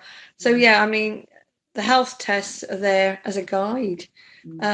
Yes, I do look at them. Yes, I mean, we've been lucky. I mean, and I'll touch in wood when I say that. Hips have been something that in the early days we struggled with a bit, but then we sort of hit on with through, I think, if you go to Tom's mother had a low hip score, but I mean, you go through those lines, they were all quite a bit below what was the breed average then. And we'd be lucky with that. So, yeah, I mean, but it can't be the be all and end all. I mean, health results are there to help you. And there are lots of tools these days, and there are lots of sites that you can look at which give you an idea of what's behind them. As to what health problems, I dread to think what they're going to come up with next as the health problem that we've got, because I think with our breed, we're a very caring breed. We care about our dogs. We also seem to be quite a well-off breed by the sound. So the vets, yeah, we are vulnerable. We are very vulnerable. These people go to university and want to do these things, and we'll do it on a golden, because we can get near a golden retriever. It won't bite us. It'll let us take blood from it. We can do this and that with it. And I'm thinking, what are we? Yes, there are several things that and you know, I suffered with various things in the beginning, and I did health tests on mine. But to be honest, at the end of the day, most of the things, it was difficult to say whether it was there or not there, if you know what I mean, because half the time they couldn't prove it. And I think probably DNA tests are probably the only thing. I mean, a DNA test maybe is more reliable than some things. Yes. And it's much easier to use, isn't it? But I mean, yes, yeah. I mean, I think we have to use them. But the point is, if we use everything, our dog probably wouldn't be used. No. Because that dog is never good. How we can't even breed us. So let alone how we're going to breed a dog that's got everything perfect. It's impossible. We've gone through all sorts of funny phases, haven't we, in the past, where they've I mean, talked about hearts and von Willebrands and von Willebrands was the one that I picked up on when I had a lot of problems with hematomas, I would say, and very small litters. And I've picked up an article in the dog paper that read exactly what I thought I was suffering with. And it stated it could be von Willebrands. So in fact, because again, my dogs in those days were so amenable, my vet could almost do anything with them. And I think testing them was cheaper. But I did tell you, I mean, the one dog that actually came out worst on that was the dog that lived the longest of any of the dogs I'd ever had. He died at about 17 and a half. Yeah. And he was supposed to have had von Willebrands badly. But I mean, it's something that I think you look at, and as long as you sort of realize that there might be something in these things and just change your lines slightly.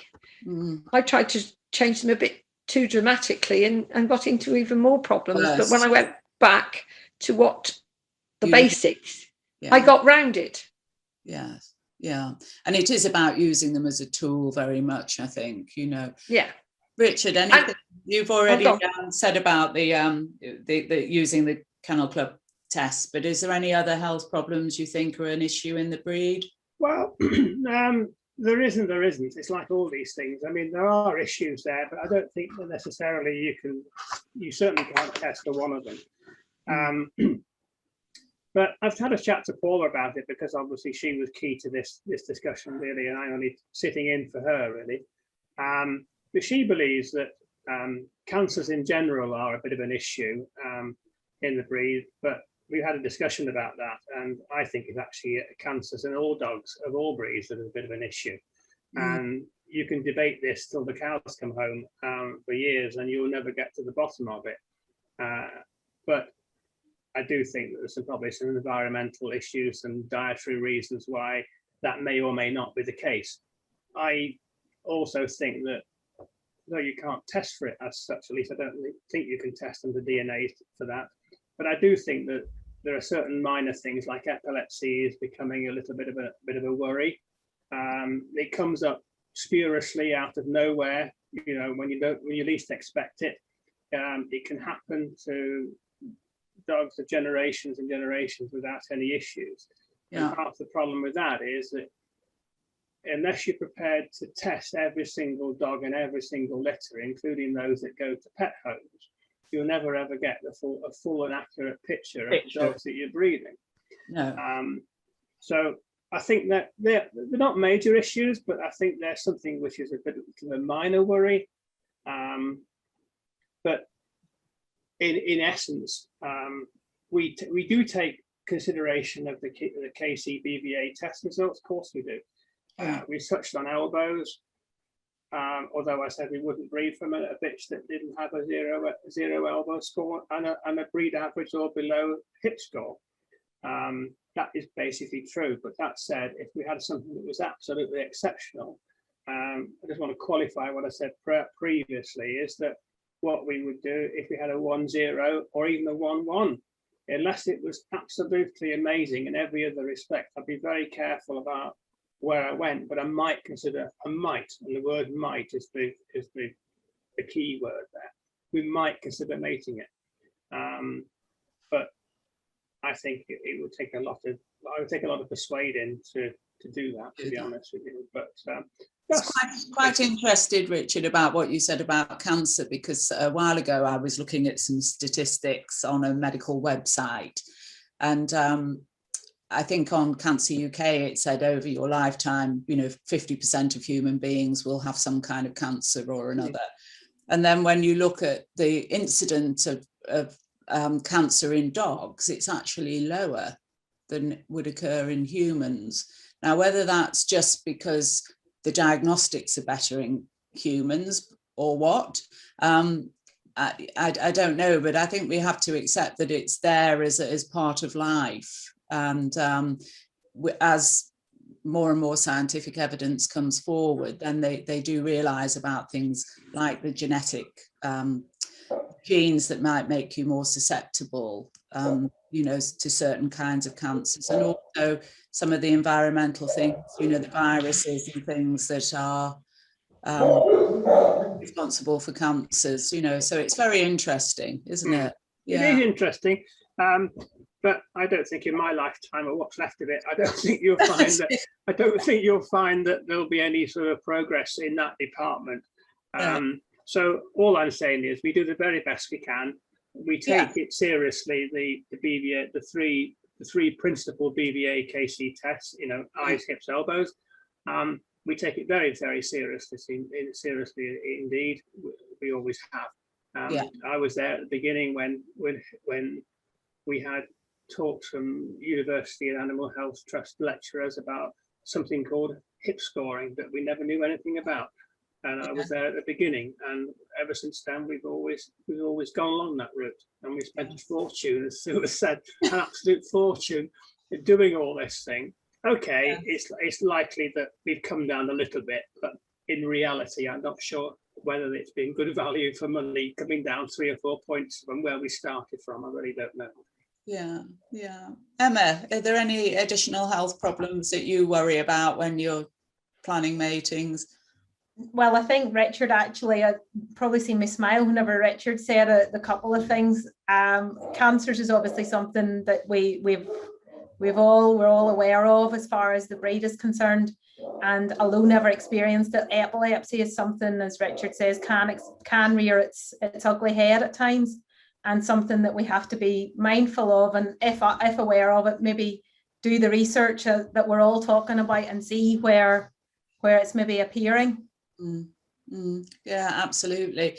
I often think that there's quite a lot of safety in using sperm from a dead dog, because you know far more about them after they've gone than when they're here and they're a young dog, so, but it's interesting, isn't it? So let's go on. So the big question, how do you decide which stud dog will you all use for her? How much emphasis do you put on the dog's pedigree? Or do you think that the way a dog looks is more important than its sort of genetic makeup? Do you want to start, Emma?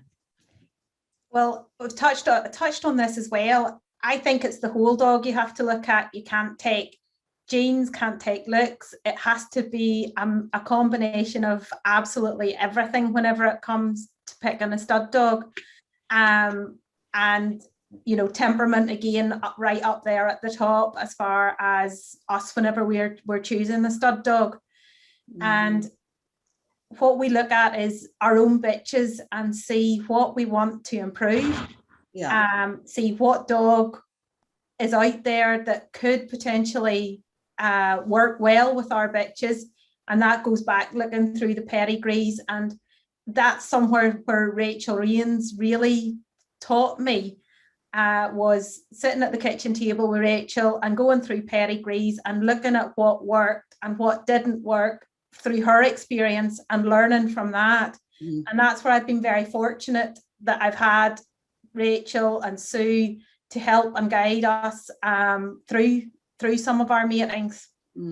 I definitely think there are some lines that go tremendously well together. I had it with the style line. If you mated it to a Wesley-based dog, that was like a magic combination, and they really did go well. And I have done some breedings where I've gone more for the look of the dog, but I know the dogs behind to kind of know that I'm going to get what I want out of that combination, rather than just you know, just how that dog looks, regardless of how its parents or grandparents look. We were talking about this earlier on, Sue and myself, and I was saying we're looking at, the question is, another question is there, how much emphasis do you put on the pedigree of a dog?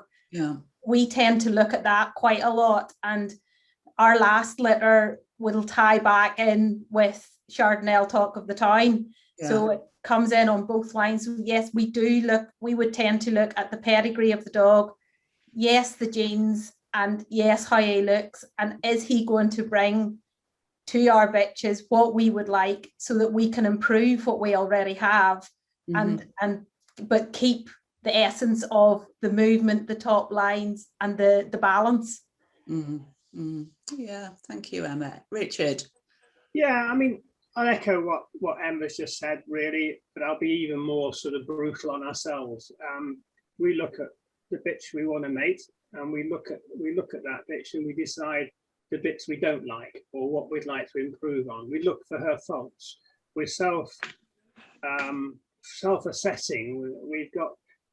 If we've got a bitch that, I mean, Sue's already mentioned it, there's no such thing as perfection. Every dog, even some of the top winning champion dogs, have got bits about them or features about either their makeup or their temperament, or occasionally both, that you would like to change or improve upon. So first thing we do is we look around for a dog that we think physically, not in pedigree terms, physically might be able to do that, and that becomes a short list.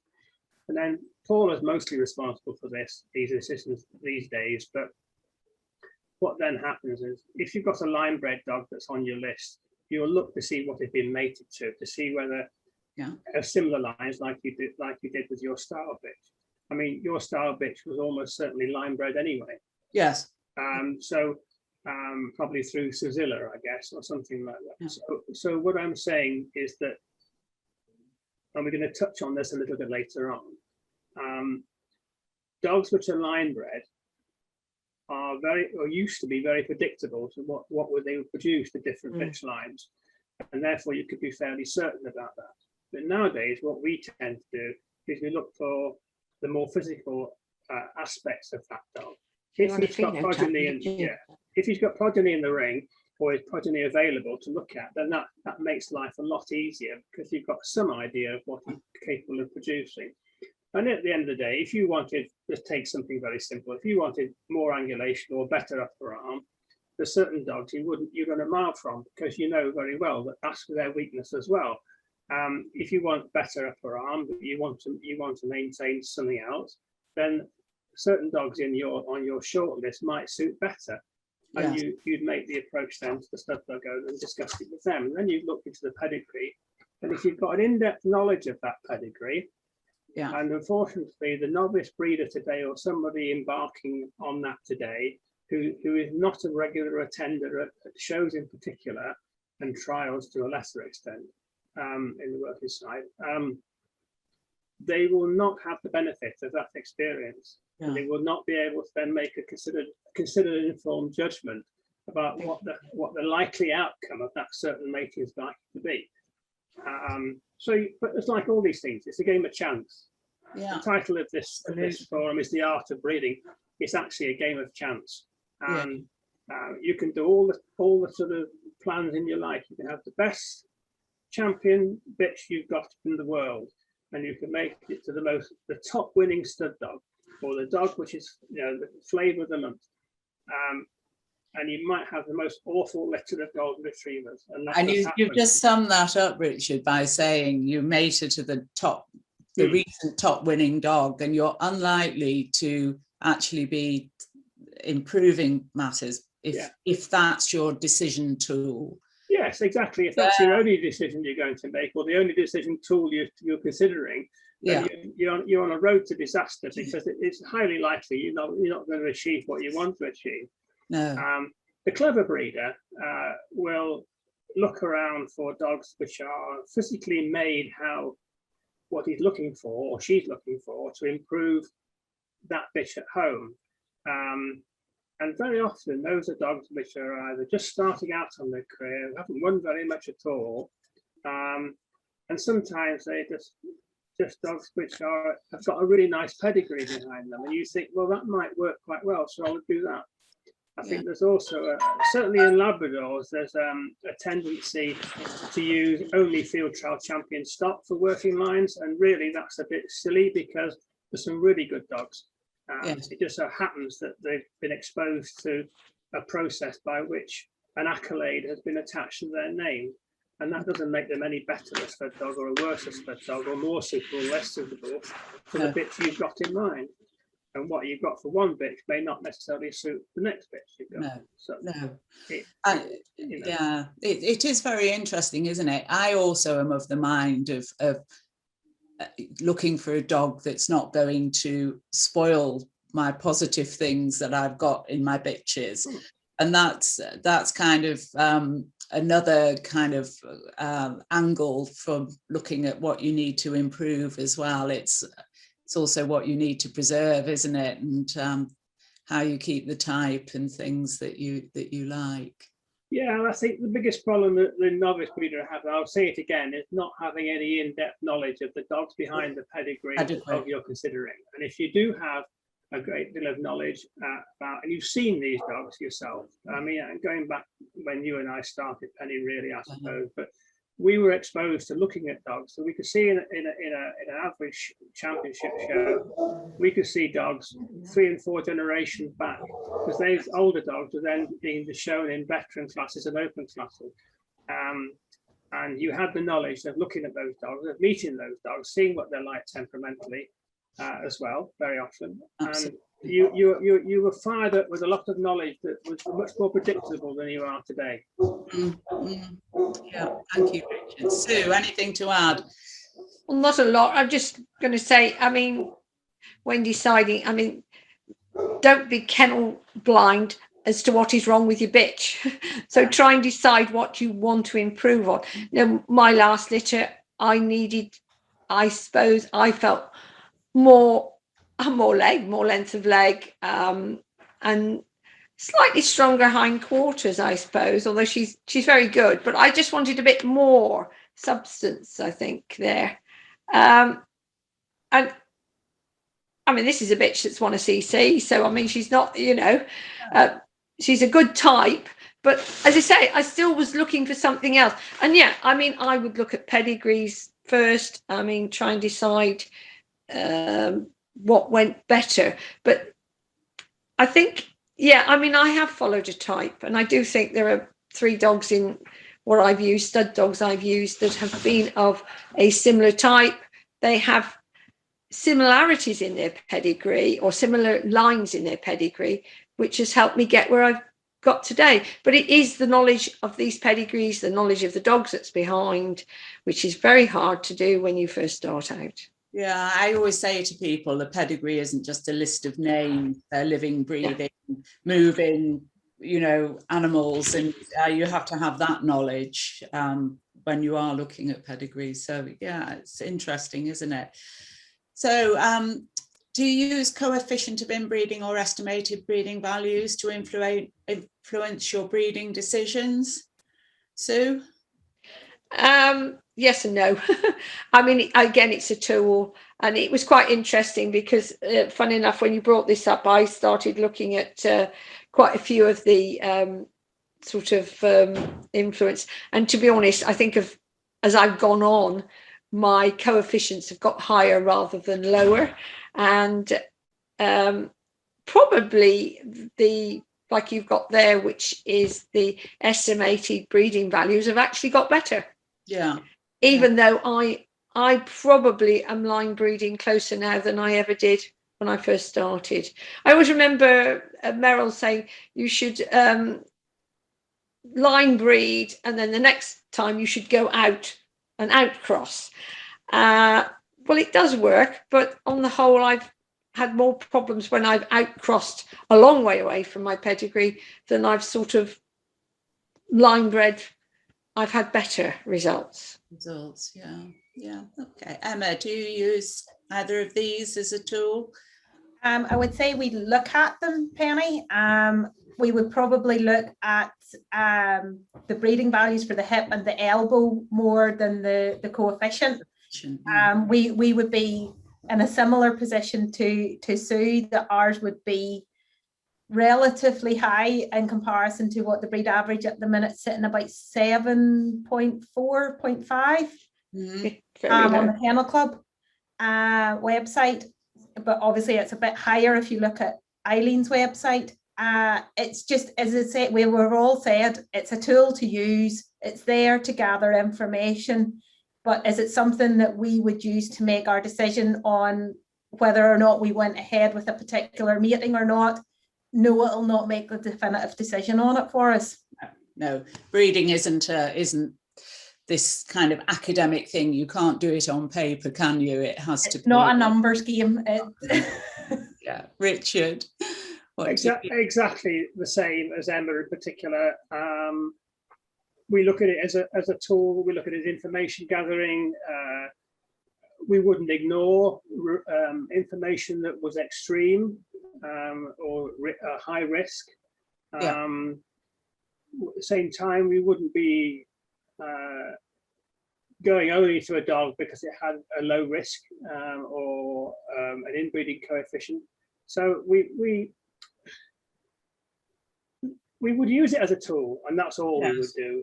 But we make our own mind up. And when I actually looked at this in detail, if you look at a particular stud dog that you're considering using, for example, and go through all these progeny bit by bit, and if there's a lot of it, sometimes it could be several pages, I tend to focus on the ones I don't like, or the ones which cause a problem, and see what their siblings were doing, see what their siblings' results were. Yes. Because that gives you a very good information about what the likely outcome of that mating is. Yeah. What they've done here in the Kennel Club on this site and on these results is they've amalgamated all that. So it takes all the work out of it for you. Yes. So we would do probably both, but we won't we will take some notice, but it will be a little small factor on the end. It's the swaying decision whether you use that dog or not. Generally speaking, we can fairly predict what dogs we want to use, how they would come out anyway. So yes, it's a factor, but it's not a major factor. No, and looking at the wider pedigree, I think that's a very interesting thing to do as well. You know, looking at look at the siblings. I tend to look at the siblings of the dog you're using. I also look at the progeny he's developed. If there's enough of it, data there to be meaningful. There's no point in looking at one litter that's had, you know, two siblings have been tested. That doesn't give you enough data to be able to make an informed decision. But on the other hand, if you've got 100 progeny, then it starts to become meaningful. Yeah, more meaningful. So you've got to be sensible about these things. You've got to know how to read the information you're being given. Yeah. So Richard, you can carry on, because you and me were having this talk earlier today about the show world's changed. Kennels don't seem to have, you know, we used to have some bigger kennels with a number of dogs standing at stud in the past. And again, I feel nowadays there's not the same number of very well constructed line bred dogs. And I found it quite difficult to identify a dog to use at stud. Do you find this the same thing? Yeah, we do. We find that exactly the same. And I think you'll find if you speak to any of the established breeders, not just the three you've got here today, but if you go around the championship show and ask 20 or 30 established breeders, and they'll all probably tell you the same thing. When we first started, and I'm not going to keep going back to the golden days because they weren't like that at all. They weren't golden days, but they were different. It's a different era. Yeah. But there were 6 or 7 top winning dogs that were primarily line bred dogs, where they had common ancestry on both sides, and sometimes quite close. You know, sometimes they would be granddaughter, grandfather, or aunt and uncle mating going back. You know, so they were quite close.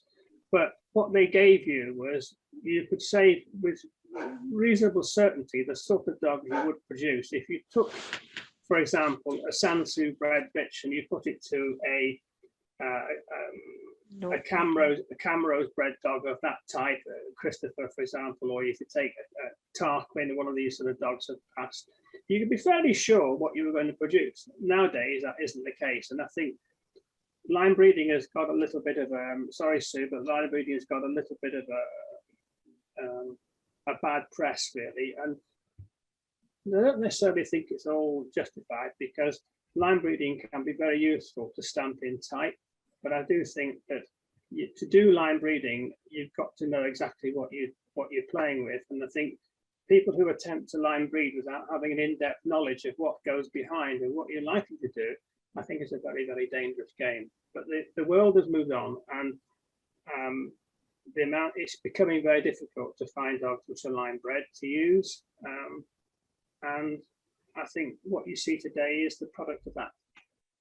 I think also, Richard, one of the things that I'm very aware of is that we are, as we become have the open borders with dogs, and we've been having a lot of more foreign dogs coming into the English show scene, that it's very difficult for you to have the detailed knowledge about their pedigree as you would do about dogs that we had in the 80s, for instance, where, as you said, we could see 3 or 4 generations in the show ring, and lots of siblings and things. You know, a dog comes from abroad, and you don't have that same knowledge base about their pedigree. Yeah, I mean, a lot of the ones that are abroad, especially the top kennels that come over here back to show, don't forget they're all based on English or UK based lines. So, but that said, what they've done with them, obviously in the interim period, then bringing back generations back into the UK to be exposed again, and we are all considering using them. Yeah, I think is a bit dangerous, really, because you're unsure about what it is you're actually getting into. The other thing is, on that subject, I think a lot of times, I think the established breeders tend to go in the last few years, the last decade, for example, there seems to be almost a fashion decision to go and use something different by going abroad and using something either by AI or taking a bitch over there in person. And I think it's become almost a bit of a fashion cliche, a bit of a sort of something to do, which is like different. Yeah. And I find that a bit surprising, to be honest. I'm not necessarily I agree with it, but don't get me wrong, there's some phenomenal dogs abroad. We've got one bred in Belgium. I mean, she's lovely, but there are exceptions. And I know there are certain countries within the greater Europe that I would worry the death about having something in from that, because you're not really quite sure what it is you're going to get. And I think it's this lack of knowledge or the unsureness which causes anxiety about this very subject. Yeah. I don't want to be too controversial, Annie, but I mean, it's a minefield, really. It is a minefield. I agree with you. I think it's really difficult, but I actually feel that you've answered this question probably from the same perspective as Sue and Emma would answer. Is that right, guys? Yes. No. Yeah, definitely, Penny. I mean, what I would say for us is obviously we can be a wee bit different, because it can be a bit different for us because we're living in Northern Ireland. So for us to actually get to the stud dogs and that as well, it can sometimes prove a little tricky. Yeah, absolutely. I admire you for traveling so far. So let's keep on, keep moving, because we've got quite a lot to get through, and I'm very aware of time. What do you think of line breeding, and when does line breeding become inbreeding, Sue? Yeah, that's it. I was going to say what Richard. I think I've been lucky because I know the lines behind my dogs for, I think, 9 generations now. I know what age they lived to, what problems they had. I suppose judging for the last 23 years, I've been over a lot of the dogs I've used, and I think it gives you an insight as to when does inbreeding? I don't know. I mean, it's difficult to say. I mean, yeah, we feel that okay, it's something that, you know, I suppose I'm borderline on it really, on inbreeding, but I've never mated a half brother to a half sister, whereas I know Star Scott of Glengild was a half brother, half sister mating, which was quite common years ago. My second bitch was a half brother, half sister. Half sister, yeah, and I mean that's it. I learned so much from having her, because she was a half brother, half sister to Trident of Yeo, and honestly, that you couldn't get the type. The Yeo was so deeply stamped in. Yes. That everything I mated her to, all the puppies just looked exactly like her. Yes. You know, and it does really stamp tight. But I just go back to what Richard said before about it. You have to do it with knowledge. And that's what I say, and it comes with experience. Yes. Yeah. So that's interesting. Let's keep going. So Emma, do you do any pre-mating workup for your bitch? Do you do anything like herpes vaccinating for their regular vaccines before you mate them? What kind of things do you do? Well, after listening to the last one of the previous Midland Golden Retriever webinars with Natalie, Anne and Fiona, we do pretty similar to what they were talking about. So we'll worm the bitch whenever she comes into season. I know regular vaccinations is a bit of a hot topic, whether you titer test or whether you do the annual vaccinations. Again, where we live, we are quite restricted in what our options are, because if we want to travel, we have to have the pet passport in place. Yeah. And that has been in place for a number of years now if we're wanting to travel in and out of Dublin. And yes, we do use the herpes vaccine when it is available, but obviously that is sometimes a wee bit tricky sourcing it. So if it is available, yes, we will use the herpes vaccine. Mm-hmm. Do you find any difference when you do use it? Have you had any losses when you've not used it? Or thankfully, any puppies that have been born here, we have not lost a puppy. We've touched wood, very fortunate, and we've never lost any as far as not using a herpes vaccine is concerned. Yeah. But as you say, it's one of those things that you don't know if the infection's there, so you need to make sure you can protect both mum and puppies where you can. Yeah, great. Richard? We don't do anything as such. We take the view that the least amount of chemical interference in that bitch's metabolism is probably in the best interest of the bitch and her unborn puppies. So what we would generally do is, if, for example, she was due a vaccination, and we only vaccinate our dogs every 3 years for the main ones, that we do it every year for parvovirus, lepto. Yeah, we actually insist on lepto too, but that's another matter. We do leptospirosis testing annually. Sorry. Yes. The rest of them, including the parvo, we only do every 3 years now. So yeah. But if a bitch that was due to be mated came in season and she was due a month before to have her annual booster, then we would do it. But anything other closer to a month, we would elect not to do it. Now, the rest of the dogs might be due as well on that date. The rest of the dogs get it, and she doesn't. She gets mated, and after she's completely off that litter, then she'd have it. Then she'd have that vaccination. And we don't. We worm her only about a month out. We don't believe in worming particularly tight to when they come into season. I know that there's medical evidence to the contrary, but we don't do it. And we only worm our bitches 24 hours after we worm the puppies. That's what we do in process, in the actual rearing process. So we just we've got this view that if you add anything that's going to, we don't do any herpes testing or any herpes vaccinations or anything vaccination at all. Yeah. We never have, and touch wood, find some around here, we've never had an issue with it. So that's basically what happens here. and quite a natural approach. Yeah, very much so, because I just don't think, I mean, I'd be worried to death about things like puppy abnormalities and things like that by introducing what is at the end of the day a toxin material. Yeah, absolutely. So what kind Well, of I agree with both lots. Yeah, I mean, we don't over vaccinate these days. I think less than we did. So yes, I mean, I would try and get the vaccine in before you mated your bitch.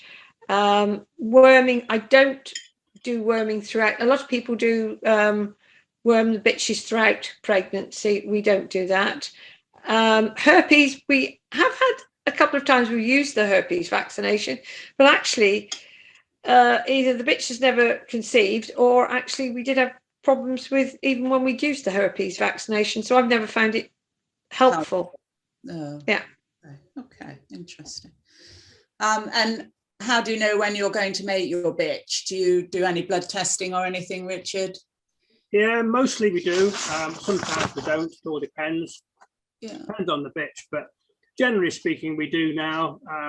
The answer is spasmodically, but in essence, that's what we do. We use one of the newly developed progesterone tests by a fertility specialist vet that lives not very far from us, and she's great. And we found it very accurate and very helpful, especially if you're only going to get one mating and do it over a long distance. And okay, is that the point of care one where they do it from a small sample and they give you an answer straight away? Well, no, I don't know about. I don't know. We take her to this lady. I'm not going to give her a name, but she's a fertility vet specialist. She takes a blood test, and basically within an hour got a result. Yeah. And she's come from her parents had a show kennel of dogs, so yeah, she's quite familiar with what we all get up to, and she knows our requirements, and she's very, very good. There are two different scales on the results now from two different systems. The one that she uses is fine, and we've had a very, very high success rate with it. I don't think we've missed one. So, that's good. Proof of the pudding is in the eating, and it works for us. Yeah. Generally speaking, we do it. The only time we wouldn't do it is if we had a stud dog of our own, which we currently don't have. And we were fairly certain, but it just takes all the guesswork out of it. Yeah, absolutely. Emma? Yeah, we progesterone test as well. So our closest one for getting a result within the same day is about an hour and a half away. So not maybe as handy as Richard, but again, it's the blood test and results back within an hour and a half. Yeah, yeah. So no, I don't, because mostly we've had stud dogs around, well, all the time actually. And they tell you, don't they? They tell you when that bitch is, and also after having something like Ted, who had a lot of bitches to him, I could actually tell you when they brought the bitches whether they would be ready or not. I mean, there are different changes within a bitch's vulva that you can tell whether that bitch is ready or not. Yeah, I tend to not do the progesterone. Yeah, well, I know I was asked to test when I used the last dog, and I said, I don't think there's much point. I'll know when she was ready, and she was ready, and she had 9 puppies. So, and we went for one mating. Yeah. Yeah. So Sue, how do you like to handle your matings? Do you like it as natural as possible, or control the situation? Or I think it depends on the dog. I mean, yes, I mean, if you can get a natural mating, it's lovely. But a lot of people, a dog can. It depends what the stud dog is like, and I've been to lots of different people, and lots of different people have got different ideas, and maybe one of them. Whereas I went up to use a young, experienced dog, miles away, and my bitch was definitely ready, and we spent all day there trying to get her mated, and anyway we could, but half the time if they're a young dog you can't get near them, which is what the thing. And I spent the evening going across the Pennines in a snowstorm to use the father. Yeah. And she had 10 puppies. Yeah, I mean, I think it does depend a lot on the bitch as well, because some bitches. Yes, I mean, I've had bitches throw themselves at young dogs, and the young dog doesn't know what to do. No, I know. I think it's just a matter of reading the situation, isn't it, and taking it from there with any dog, you know. Yes. So, Emma, do you have your bitches scanned or X-rayed to confirm pregnancy or number of puppies? We have only ever scanned our bitches, and that would just be around the 28-day stage, just to confirm if they are in pups. We've never had any bitch X-rayed. No, I haven't. I was quite surprised, because coming from a human side of medicine, they're very anti-X-raying pregnant women. I know obviously it's worse in early pregnancy, but they would take the view all the way through pregnancy, really, to avoid X-ray. But so X-raying seems to be something that's done quite frequently on the continent. Yeah. I don't know, I've heard a few of the ones I'd be friendly with that they would X-ray to know how many puppies would be there. Yeah, that's right. Yeah. Richard, do you get yours bitches scanned? Routinely, yes, but there are occasionally where we haven't, right, where we've been so sure about is she in whelp, or is she carrying any puppies or not. The only time it becomes a bit of an issue is the doubt in your mind, or if you want to know how many. But yes, we do. The same people, the same girl that does our gestone test does the scanning for us. Yeah. Again, the same situation as Emma is this for most people. 28, 30 days, that sort of time is a good indicator, a good marker. Yeah. We used to use a girl who used to do like sheep scanning at one time. Yeah. But now we've moved on to this fertility specialist. Yes, we do. Yes, we do. Yeah. Go back to the stud dog thing very briefly, because I know that time's moving on.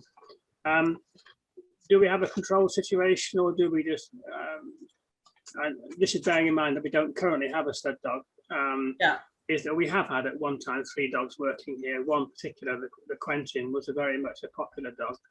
But it was all, we always have our matings, we always have our dogs well trained to the point where it's a controlled mating. Yeah. So the owner of the bitch would hold the front of the bitch and either have a collar on it, something like that. Paula would slip the lead on the dog, and the dog would know what to do, and he'd jump on, and 1 or 2 jumps on straight in, and we'd have a mating. And he was very much push button. I think it's important, if you've got a stud dog, you're putting a public stud essentially. Yeah. To have a dog which is push button, very reliable. You know, I mean, we've had people come from north of Scotland to use dogs, you know, that travelled overnight and spent a lot of money. You don't want to have a situation where you're running around the orchard and around the paddock chasing 2 dogs like a pair of neddies. You know, you want them. I've been there a few times, Rich. Yeah, well, it's embarrassing. You don't want any of that nonsense. I mean, the poor lady brings her bitch down from Scotland. She's only wants one thing. She wants that bitch mated efficiently and properly, so she can get on her way.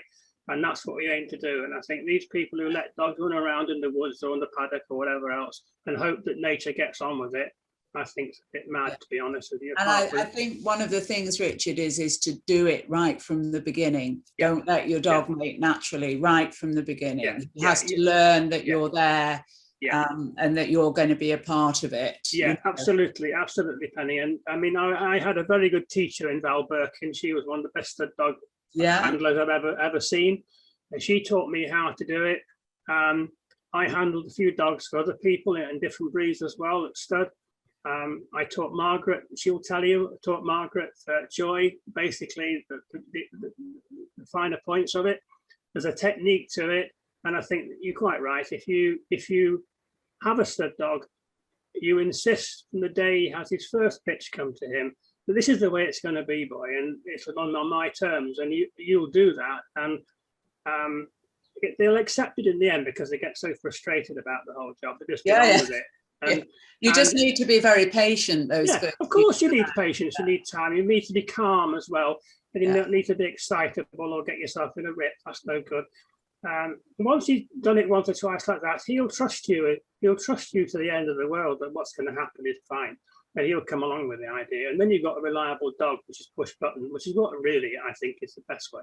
That's my view. So absolutely. And you're right. You know, if you've got a dog standing at public stud, it needs to be doing you know, the right, you know, be reliable in its performance, you know. So I mean, it can be a bit difficult because if you have a dog that's too push button, then it kind of like doesn't, I don't know, some dogs will know if their bitches aren't ready or not, but I mean, it's much better that you get a mating if you've traveled, you know. So, Yeah, absolutely. yeah. So Sue, how do you treat your bitch throughout her pregnancy? Well, I suppose I'm going to say one of the biggest things is not to overfeed her earlier on, because half the time, you know, you can overdo it. I mean, once you think she's, you know, is to give smaller meals more often, high quality food, things she likes. And generally, as I say, we don't show a bitch when we've mated her, either until we found out she's in whelp, or if she's not, then we would show her again. Mm-hmm. So yeah, we treat her, you know, with care. Yeah, yeah. I'm with you about the feeding. I don't change anything, actually. I might add a bit of value to their food. But, yeah. But I think once you know she's in whelp, you know, we do, I suppose we give sort of more enriched food. I would give her sort of, as I say, but almost the last couple of weeks we put her on the puppy food, probably with some pilchards and other things that she likes, you know. And as I say, little and often is better than giving her a very large meal. Yeah, yeah. Emma, how do you treat your bitches? I like the saying the last time was, she's pregnant, she's not sick. So it's something that, and we would say that about humans as well. So it's about still keeping her fit, keeping her exercised, normal food portions, as Sue has said. Obviously until those last couple of weeks when you would maybe give them a wee bit more. But throughout the pregnancy, yes, treat them with care, make sure they're happy and that they're getting their exercise, because at the end of the day, the Goldens are most happy when they are out getting their exercise. Yeah. But don't really change much in the day-to-day routine for the bitch. Mm-hmm. Mm-hmm. Great. No, and we don't take them to shows from. We do the same as Sue. From they're mated, they don't go to shows. No. Okay. Richard. Echo all that and a bit more. Basically, once they're mated, they don't go anywhere. They go for the daily walks. That's fine. We just treat them exactly the same as we normally do.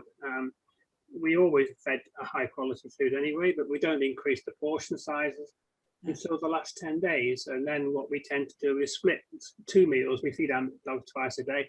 So we split 2 meals into 3 meals to give them an opportunity to have it makes more comfortable, because everything else is taking up the cavity and in the space and squashing the bladder and squashing the stomach, and everything. All the other organs are getting a bit tight for space. So we give them smaller portions, but the same level of food. In the last 7 to 10 days, we increase it slightly by about 20%, but that's all. It's the same food as we normally feed. We don't give them any higher protein level. Last thing we want to do here is have enormous puppies. It's far better to have a bitch, normal sized puppies, and then give her a day or so, and then you can start feeding her what you want, and that's when she really demands the food, that sucks it up. So that's our policy here, and generally speaking, it works.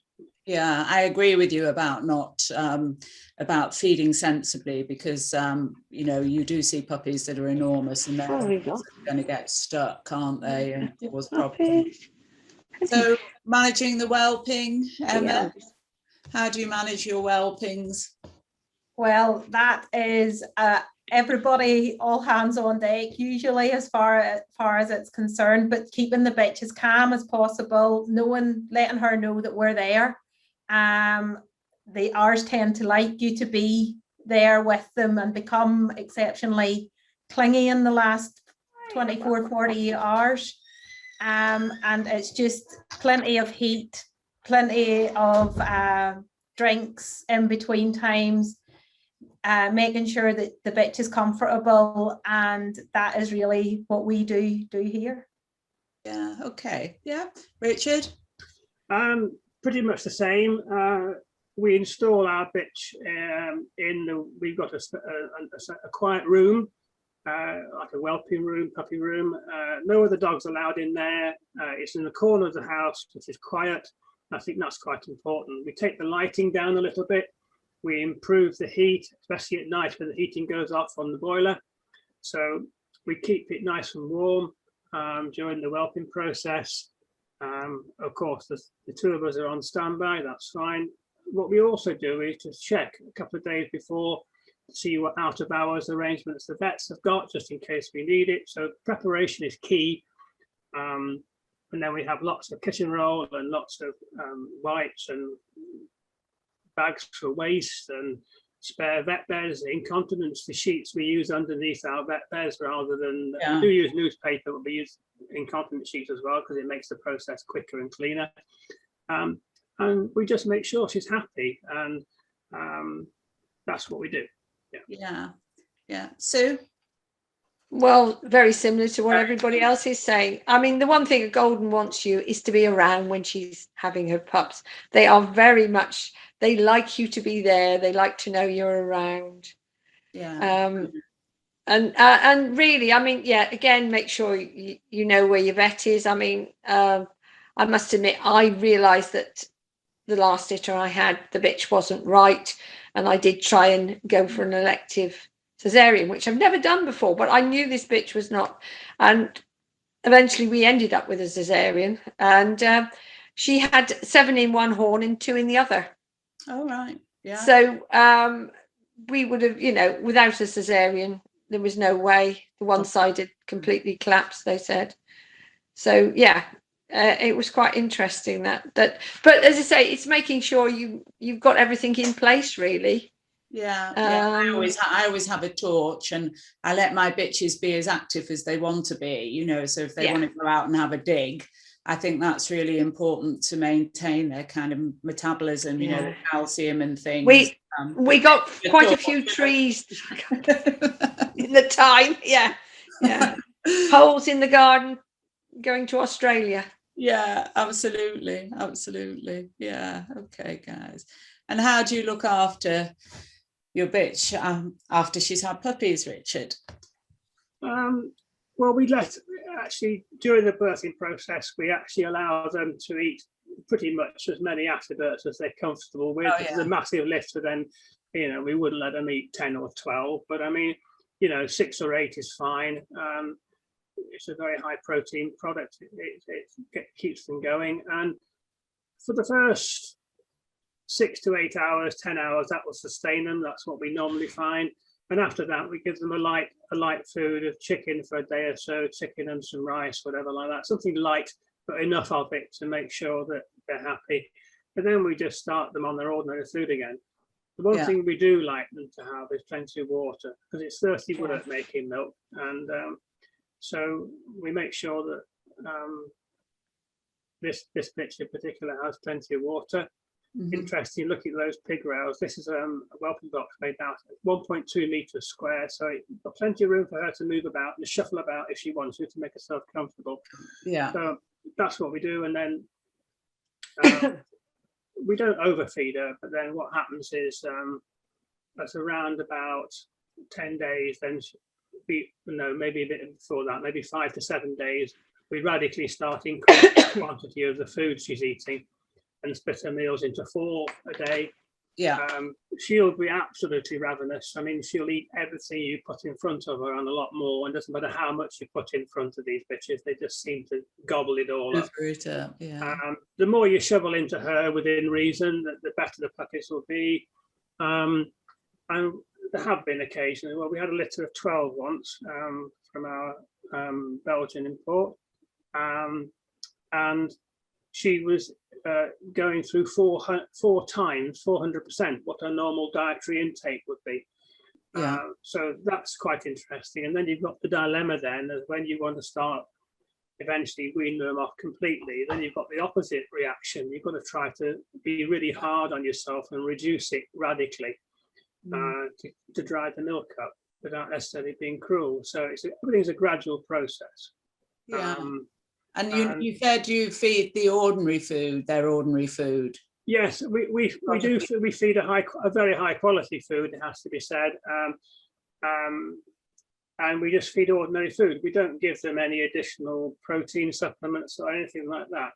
And you don't put them on puppy food? No, we don't. We wouldn't give a bitch a puppy food. She just gets her ordinary food. We don't really we don't really have an issue with that. We've never done it, and I know people do, but we haven't. But our puppies, I'd like to think our puppies look amazing when they're about 6 weeks old. They're usually very well grown. So I think we're going to see some pictures in a minute to prove it. Yeah. So, but the question is the care of the bitch, and the answer is that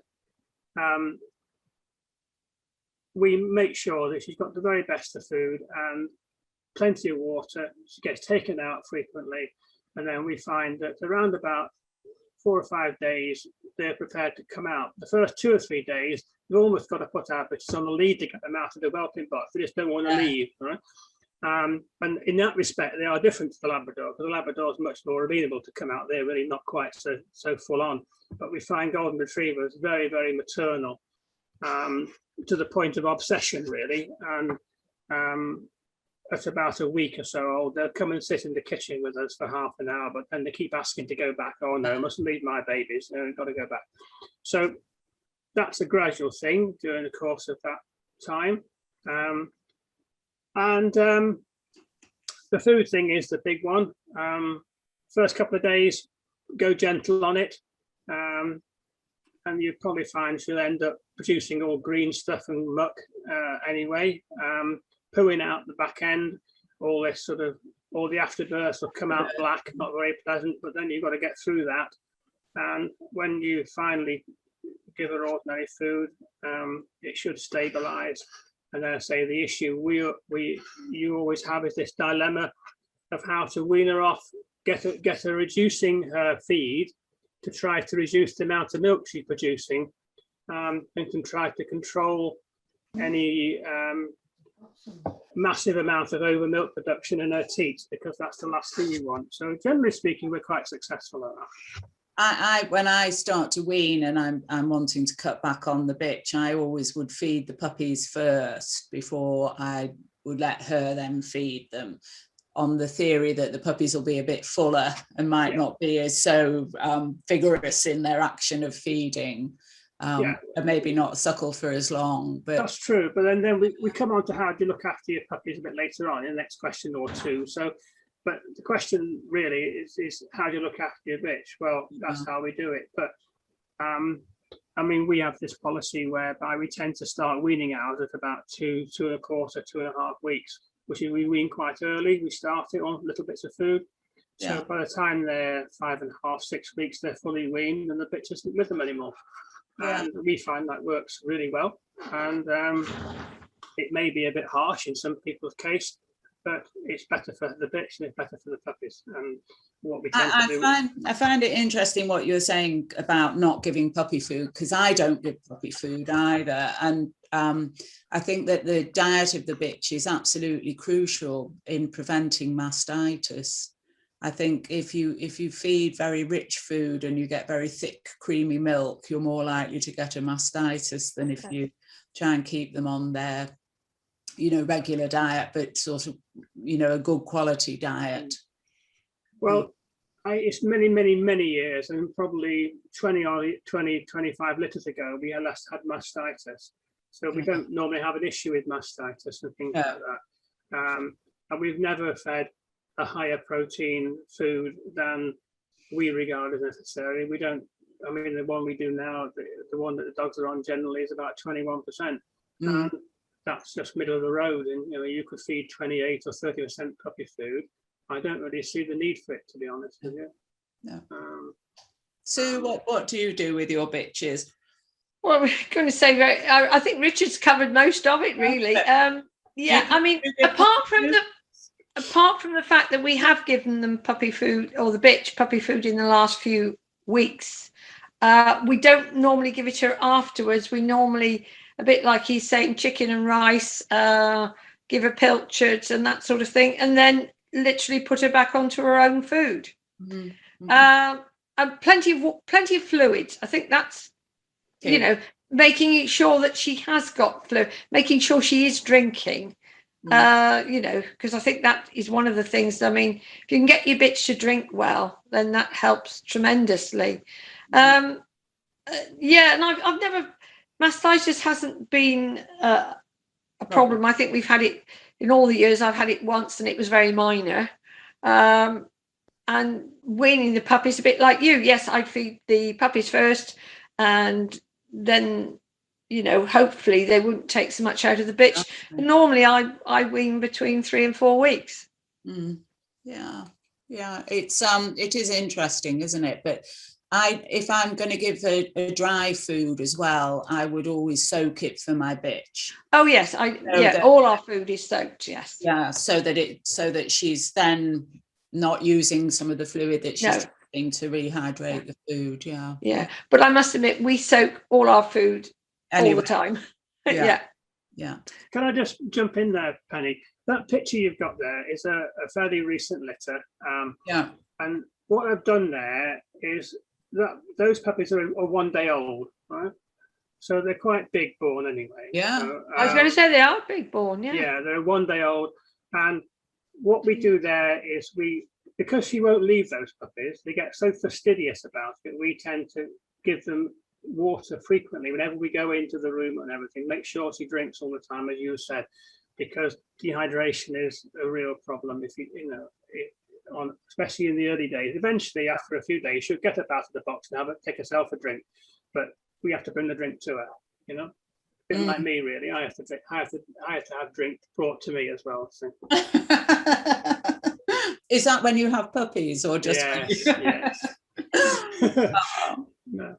Anything different, Emma?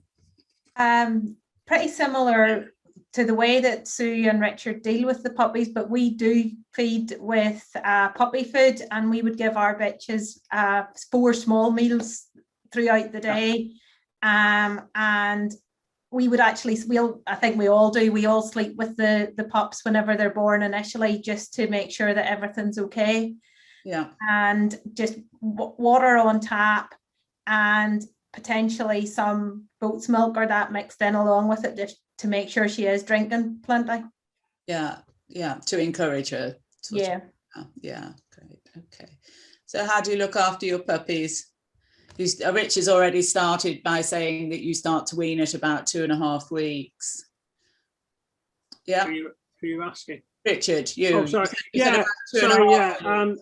About roughly, depending on how many we've got and that type of thing, and what they're looking like and what the bitch is like and all those sort of other factors that we put in. But what do you give them at 2.5 weeks? We give them I'll tell you the brand I use. It's not a secret. I don't want to advertise it, but we use a Eukanuba puppy start, which is almost like a very fine porridgey stuff, and we make it very, very wet. To the point where it's a slop, and we give them literally a spoonful each at 2.5 weeks or thereabouts, give or take. And they take to it so readily, and they're so greedy for it. I mean, it's amazing. You just put it in front of their noses and they just go mad. So then they have that for another increasing quantities, and when they're about 3 weeks, they're generally speaking crawling around enough to get in the dish themselves. Which sounds quite early, but we do like to get them going early. And then we feed them that well wetted, and then as it progresses, we slightly make the paste a bit thicker. Yeah, so less water basically, and then we put them onto a puppy pelleted food, then either lamb and rice or chicken and rice. Which is probably close on 28%, I guess, something like that. But they stay on that right through to 16, 18, 20 weeks, something like that. So, but that's quite a small pellet. It's only about 4 mil across, so it's like a little kibble. But if I showed you a video of our puppies feeding, you think it was some sort of mad scrum. I mean, it's horrendous, really. We've given up now trying to put any sort of sense of order. I mean, that one actually is quite sensible, because that's in a litter pan. There's usually somebody in the middle, isn't there? Yeah, that's right. You climb over the top normally and try and push somebody out. But I see Emma's picture there looks very sedate, and that's very well organised, Emma. Well done. Isn't that controlled? I'm very, very impressed with you, Emma. Yeah, I am as well. Yeah. Yeah. I've never managed that. I've tried individually feeding puppies because they say, oh, it's much better if you do, but one will eat it quick and then it'll be in the next bowl. And how do you get them all down and on their own bowls? Crazy, isn't it? And then to finish off the question, really, I don't want to take too much time, but basically, by the time they get to, by the time they get 5.5, 6 weeks old, you can essentially say our puppies are fully weaned, and then all we do is that we let the bitch in less and less and less until the final point comes when she only goes in for about 3 or 4 days, maybe 5 days. Last thing at night, tops them up, and then we feed them first thing in the morning ourselves then when they're hungry. And that way we can get her dried up fairly quickly and back to shape. And I think the puppies probably do very well on that basis. So. Yeah, the bitches often don't want to feed them anyway, do they? You know, they got teeth and you know, even though you're cutting their claws regularly and things, I still think they're sort of scratchy, bitey things. And when you see all these puppies here around the feeding dish, you know, it's she can't really control those, can she, as a mass? Because they're just. I wouldn't want to feed them with all their teeth and biting, scratchy nails. Yeah, and you see the pained look on their face. And what am I doing in here? Get me out of this whelping box. So you have that. I mean, the other thing we do, and you've touched on it briefly, is that we cut all their puppies' nails on occasions twice a week. Right. Yes. We keep them really short, not just for that reason, but also because of foot shape and things like that. But the nails grow at a tremendous rate, and we do that religiously. I mean, if I had £1 for every puppy's nail I've ever cut, I'd be a really multi-millionaire. Yeah. No, I'm with you on that one, Richard. And sort of like from an early socialization phase, do you do anything to you know, in the way of playing music or noise tapes, or when you take the puppies out, doing different things with them to stimulate them? Are you asking me, are you? Or yes, I'm asking you. Okay. Yeah, we play with them in the box, and we sit in the box with them, and we let them climb all over us and get used to being picked up at height as well, like that picture there. Yeah. The picture of the little girl, as she had one of those puppies, she was delighted. She lived in the local village, and we just do all that sort of thing, and we play with them with boxes. We let them interact with each other in the conservatory and extend their play area bigger and bigger. Yeah. So cardboard boxes and old plant pots is what they tend to like, rather than bought toys. And then we play with them and interact with them. We call them by name, and we get them to come to us. And we just a gradual process of social interaction with humans. Yeah. And we'd like to think that's about as much as we can do, really. I don't know much else we can do. So we don't have to borrow children sometimes. Yeah. I do quite a lot of making a lot of noise whilst they're feeding, you know, so I might bang a dish or throw it on the floor, you know, a metal dish to sort of create lots of noise and things. So we can do that. We've got a washing machine that's literally next door to their pen. Clattering and banging a dish is just as a normal sort of daily occurrence, and they don't bat an eyelid. And that's what we do. So. Sue, how do you do? Yeah, well, also I'm going to say mostly being reared in the kitchen, so they get used to noise. We say hoover. My husband loves hoovering. Although it's a solid floor, he loves hoovering it. Yeah, a lot of noise, yes. Television, everything, you know, and try and socialise them as much as possible, really. I mean, apart from the fact it's been locked down, normally a lot of people would have come in to see them. But because of lockdown, this last litter, it was very difficult. But having said that, I think they've gone away, most of them being very sociable. But then I think that's, again, is something, if you choose the right parents, Goldens are a sociable animal. Yeah. So they do love people. So a mother is not reserved. Mother prefers people to her puppies half the time. She there was a couple of people that did come in because we had a couple of breaks in between, and she was all over the people rather than the puppies. Yeah, yeah. So, I mean, you know, I think breeding does play a part in this. I know you need to socialize your puppies, which we do, but I think if you've got sound parents, then you do tend to. But we don't actually restrict our other dogs. I mean, Richard was saying our dogs are usually around the place, you know. Even probably when they're actually having the puppies, they're out, but they get used to the other dogs being in the room. So they do seem to be. I think they like people, you know. So the more people you can get there, like you've got, you know, little girl sat in the box with them, it is a very good idea. Yeah, yeah. Emma, how do you wean your puppies and socialize them? We would wean about 3 weeks of age, and we tend to put them straight onto the puppy food that we're using. We grind it down and put it into, as Richard says, really sloppy, really runny. And we find whenever we had our first couple of litters, we maybe would have done different things with them, trying the puppy porridge and things like that. But we find that going straight onto their own food worked better. Ours are reared in the utility room, so they've got the washing machine going. They've got mum hoovering about 4 times a day. They have dad has a CD that he plays, which has got trains, cars, guns, that all going at different times. Yeah. And that could be going whenever there's maybe new puppy owners coming in, and they wonder what's going on. But no, it gets them all used to different noises. If the litter is during the summer months, which is obviously a better time to have a litter of puppies, we then transfer them into a run that we have out in our garage, which gives them more room, more area to run around in. And then it's attached to an outside run, so it's given them plenty of scope and plenty of space to play. Yeah, totally agree with Richard. They don't like the bought toys. They much prefer a empty milk carton with some peas in it or something along those lines. And again, that's getting them used to more noise. Yeah, yeah, yeah. When would you worm your puppies, and what do you use, Emma?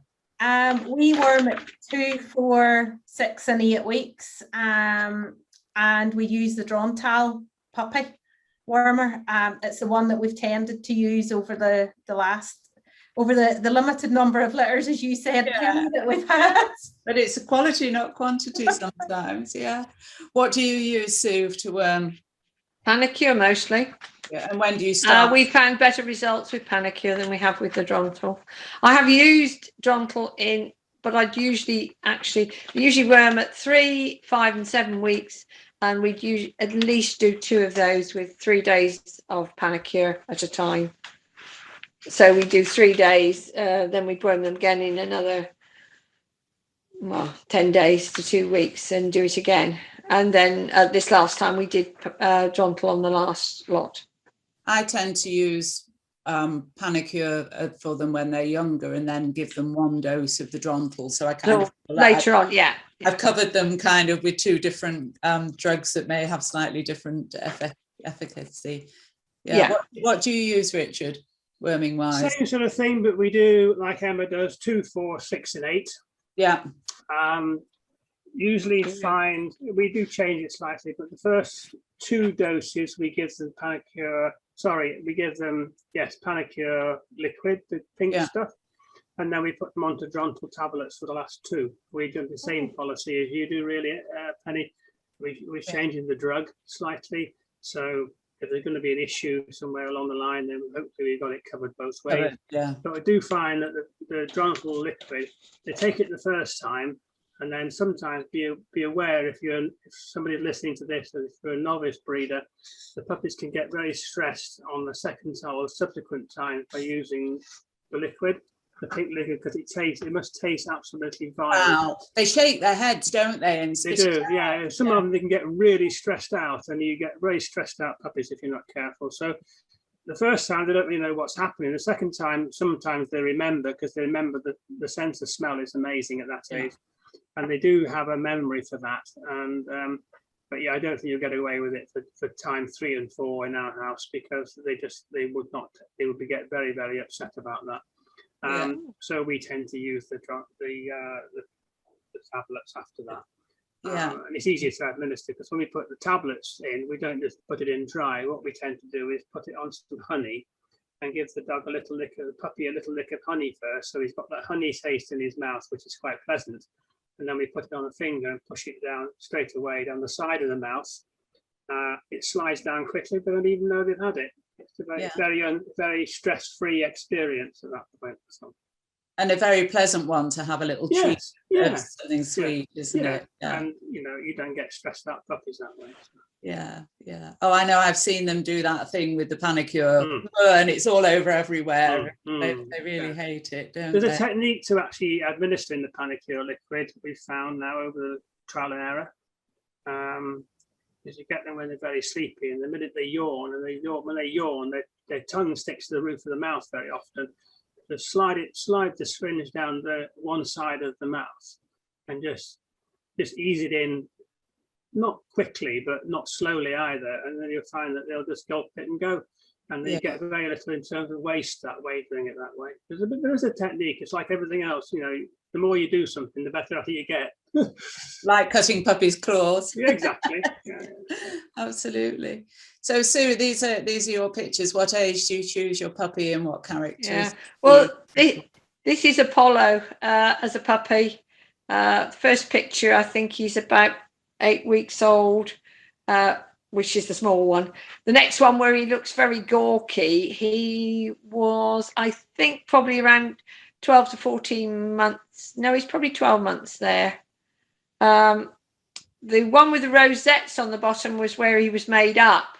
And the other one is a much older. But you can see the shape. He's kept, a bit like Richard was saying, he's kept his shape. Choosing him, we didn't have any choice, but normally we would choose a puppy depending on the lines. I was, again, going back to people, it's again learning from other people what age their lines are best looked at. Yeah. And certainly some of the lines I've had, if you didn't look at them at 5 weeks, by the time they were 8 weeks, they'd gone completely over the top. And I know Hugo lines and Teddy's lines, you needed to look at them at 8 weeks to see the best in them. And normally most of the ones I picked because I liked the way they moved and their character. Yeah, and their carriage, isn't it? Yeah. Yeah, it's the way they carry their heads. I mean, that head carriage is, to me, he free stood a lot. I mean, I never topped and tailed Apollo. He was a very freestanding dog. He loved, he was very showy. He'd stand there and wag his tail all day. Which is what, in fact, when he won that third CC, somebody wanted to give another dog, I know, but the dog just stood there like a lemon, the other one, and she really, Apollo showed himself to his best. And this is another bitch. I mean, Sybil was a showman. I mean, she just loved showing. And she showed for anybody, seeing that Heidi handling her there. I mean, in fact, she got her third ticket. I was judging abroad, and Liz picked her up and Margaret showed her, and she got her third ticket. So I think she got her fingers a bit mauled because Sybil loved food. And that was Heidi showing her when she got her 5th ticket and the CC at the Golden Retriever Club show. But you can see, I mean, like he's saying, it's the same shape throughout. So as she matured, she kept that beautiful shape she had. Mm. How old is she in the picture with Liz? With Liz, I think she was coming up to about 7 weeks, because in those days, you actually used to pick them at about that. Or they used to be going at that sort of age. So she would be between 6 and 7 weeks. And I know somebody who, well, I won't name, didn't think there was anything outstanding in the litter. Oh, right. And we always, yeah, I know. Well, she actually did compliment later on, you know. And funny enough, she was one of the few people that ever threw Sybil out as a puppy. In fact, I think she only ever got thrown out about 3 times in the whole of her show career. She was, you know, and the all-rounders loved, a bit like Richard said, you put her under an all-rounder and they loved her. Yeah. You know, Yeah. they really liked, I mean, she was so sound and moved so well. But yes, I mean, yeah, we picked her at, well, I suppose to me, she was the one I wanted from the litter. You know, I liked her a lot, but her character as well. As I say, she was a showgirl. I mean, but again, although Heidi topped and tailed her, I never topped and tailed her. She was always freestanding. Yeah. Yeah. Yeah. Oh, that's lovely. Richard. Gorgeous. Yeah, 4 boys there. We look for puppies that, there's another photograph I'm going to ask you to show, the one with the puppy from the side with the angles marked out. That particular dog, yes, I'm going to go back to the original one with the puppies, the 4 little puppy dogs. Look, that's it. We look for puppies, generally speaking, with a very balanced head. When we're looking at heads and obviously pigments and eye color and things like that. A right sort of ear set, nothing too high, nothing too low. But also we look for puppies that appear, and please anybody listening to this, a novice person, this is just an expression of terms. We look for something that's been hit in the face with a brick. In other words, it's a controversial expression, but we know what we mean when we say that here. Because what it means is that it looks like it's had a foreshortened foreface. In other words, it's been squashed in from the nose back towards its stop. Have a drink of water. And the reason we do that is because in our experience, the lions we've got over the years, puppies' faces tend to elongate and become much longer in proportion to as you see them. These are about 5.5 weeks.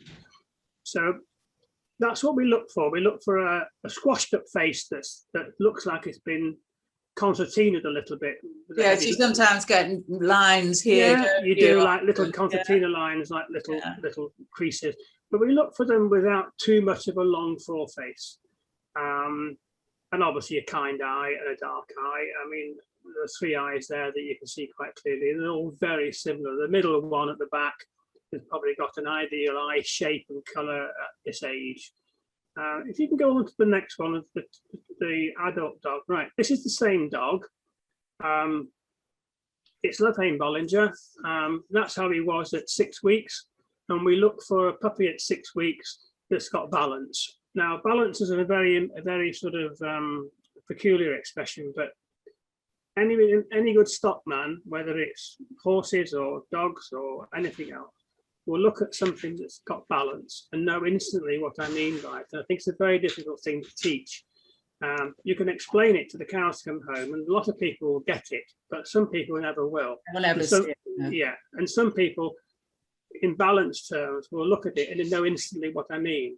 And this puppy's got balance, right? He's got the correct balance between his forehand and his hindquarter. He's got a beautiful level top line. His neck flows into it.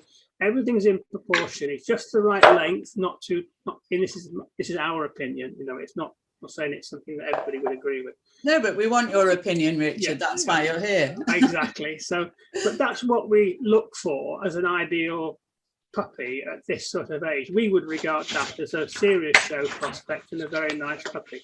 Then he matures into what you see there, that a very good UK judge, who will remain nameless, has decided this puppy is, I think he went best in show, or he went probably reserve best in, or best in show at the club show. Was it in Golden Ring? He won the CC because the dog that I gave best of breed to, or best Emma and I gave best of breed to, was a champion already. Okay, that's right. So that would have been in Finland, obviously, and that's the sort of dog he will grow into. I can't see the back end dog because all my alignments of the 3 of us are in the vertical line, but I know what it is, and so he hasn't changed really apart from his maturity, his coat, and his general layout. He's the same dog. Mm-hmm. So that's what we look for in a little puppy. And if we go on to the next screen, Penny, please. That's right. So what I've done there, I've highlighted those angles of that dog. Right, the top left, obviously, it's the same one, but I've highlighted it. So we look for angulation that is moderate and well angulated, but not excessively so. But more importantly, what's important to us, and the reason why we strive to get to keep dogs here, to get dogs here that are balanced in its movement, like you see with Chardonnay Talk of the Town, is because we believe firmly in having dogs which have got the correct angulation and complementary angulation at both ends. If you get one that's out of balance, they don't move right. And moving right is a key thing to what we look for. It's one of the major factors for why we keep golden retrievers and breed dogs. So that fills my eye, and that's why he fills my eye on the bottom right hand side. Yeah, but I would also add to that, this puppy's got the most lovely set of neck withers, as well as having the angulation, you know, and you can see that it's a male puppy. He's masculine, but he's not overdone, Richard. Yeah. I mean, it's the sort of puppy that we would strive to keep, and we think that's about our ideal optimum sort of puppy. But yes, of course, he's got a nice head. He's got a reasonably short foreface, and he's got a well-defined stop. His ears are what I call Sansu ears, and if Sandra's listening or gets to hear about it, don't take this the wrong way, but Sansu always had big ears, and they're big fluffy ears, and I love him for it. But his head shape and his skull shape, everything's in balance with this puppy, and he's got nice bone without being excessively so, and it's just what we look for. And the key to it is the angulation and the balance to it, really. So. And I would say that we just need to re-emphasize what you said before. It's about correctness, not overdone, not underdone. And everything, every kind of feature has the ability to be either overdone or underdone or correct, doesn't it? You know. Absolutely. I mean, if you've got ducks, we've had dachshunds and still got one, most people know, some people know, long, low and level. And that's the key words, long, low and level. But having them very low is not better. And the dachshund fraternity will destroy me for saying so, but they've produced dogs which are so low that their sternum touches the ground on occasion. Now that is an extreme example. Saturation. Yeah, exactly. And you know, everything. And golden retriever is about everything in moderation, and we think that's about right. You know? And then you've also backed up with lovely pictures of front and rear. Yeah, we tend to look at front and rear critically, and we're very self-critical of the puppies we've got. We produce here. This particular one is the one that Sue liked in Finland. It's lovely in Bollinger when he was a little one. And he's got a lovely straight front, and he's got nice cat-like feet, and he's got enough width without being excessively so. And behind he stands, he's probably standing not particularly at his best there, but he's standing fairly square and straight behind. His hocks are not in or out or inclining. Cow hocks is one of the big things that I've got this big aversion to within the breed, and it seems to be creeping in a little bit over the last few years. People are more tolerant of it when judging, and something I would never do. It's probably just destroyed any chance of me getting a judging appointment. But I like dogs to stand square, to stand and strong and on sound hocks that don't bend or twist or flex about, and that's what we look for when we're looking for keep a puppy here. So. Emma. I don't think there's much more to add to what you're all right. You already said. About 7 to 8 weeks, do you? It all depends. Usually about start looking at them about 5.5 weeks onwards, and we would take a lot of pictures and progress them week on week and see how they've changed, and has one had a better front initially, and see how, because they changed dramatically in 7 days. So that's the way we would treat our puppies, and that's how we would pick them.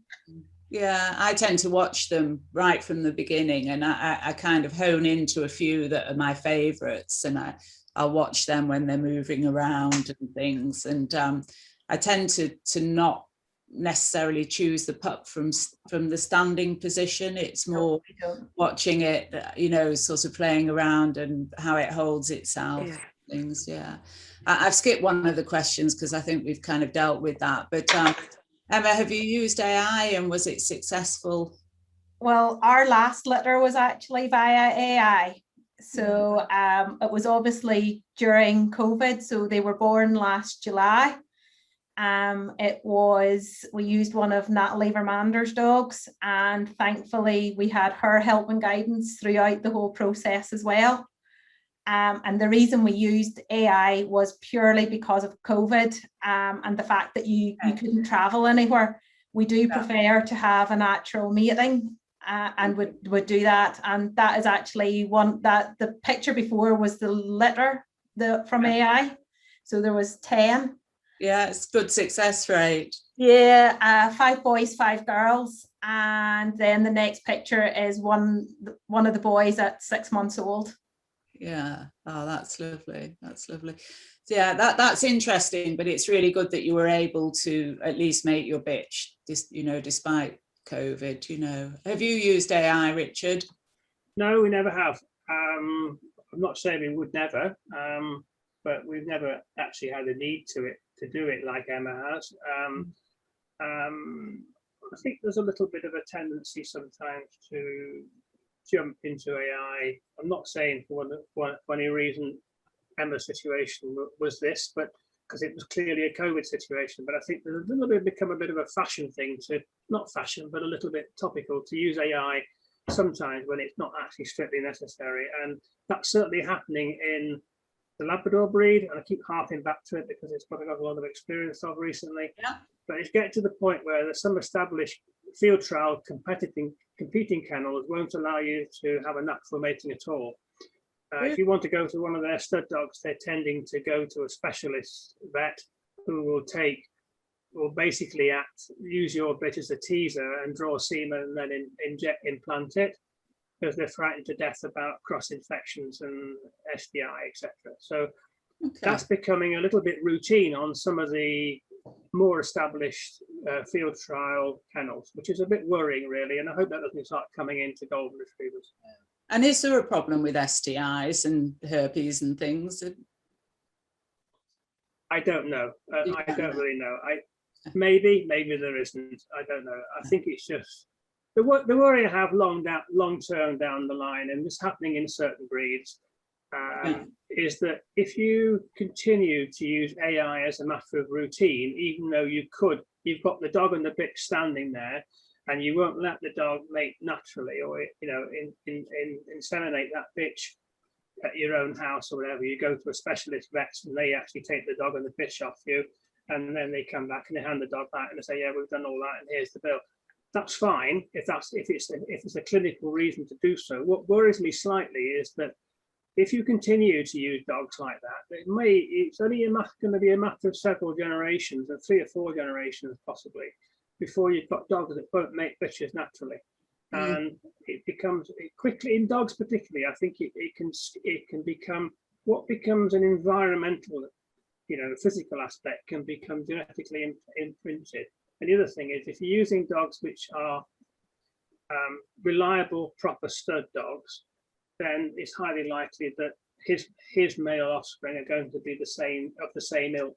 Whereas if you continue to use AI repeatedly when it's no real clinical or travel or other reasons for it, then it worries me a little bit that can start becoming a bit the norm, It's interesting what you say about that. I used a dog once and we really struggled to get a mating from him, and I kept a dog out of that litter, and he was a useless stud dog.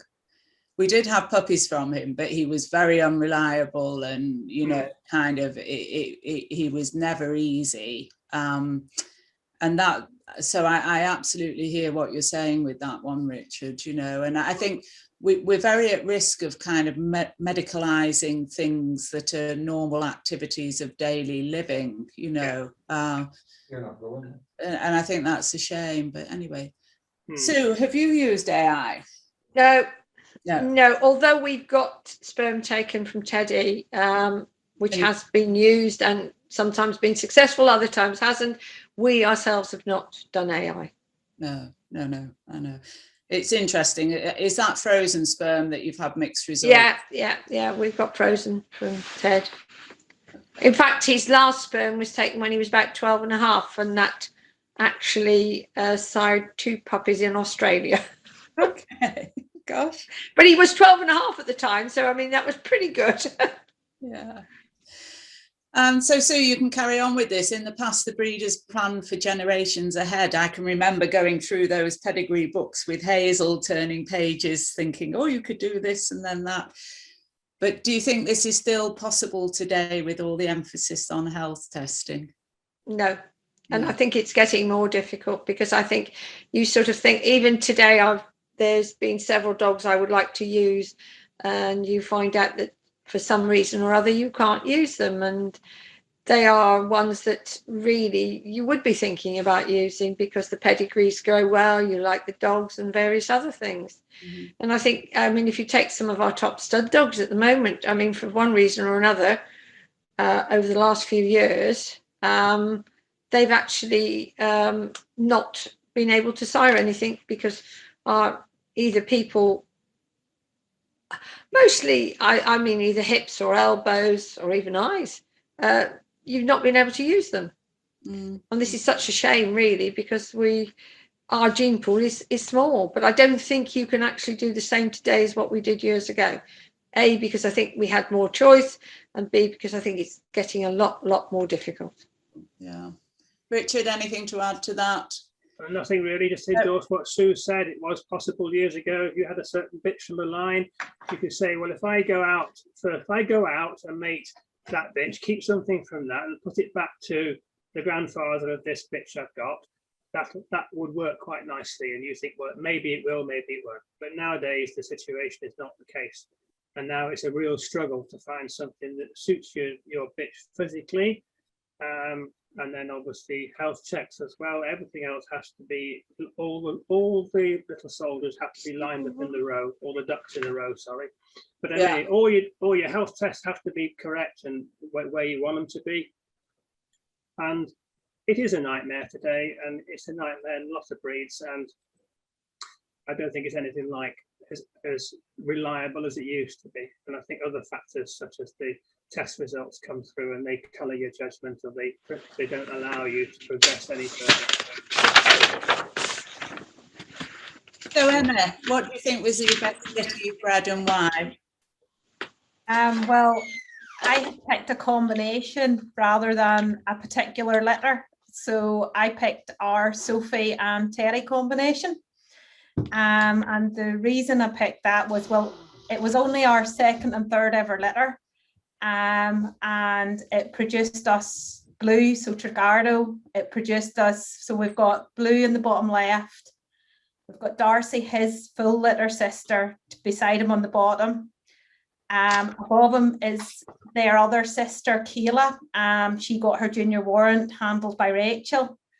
And then we have, from the second mating, we had Tegan and Denver, who both gained their UK titles as well. Yeah.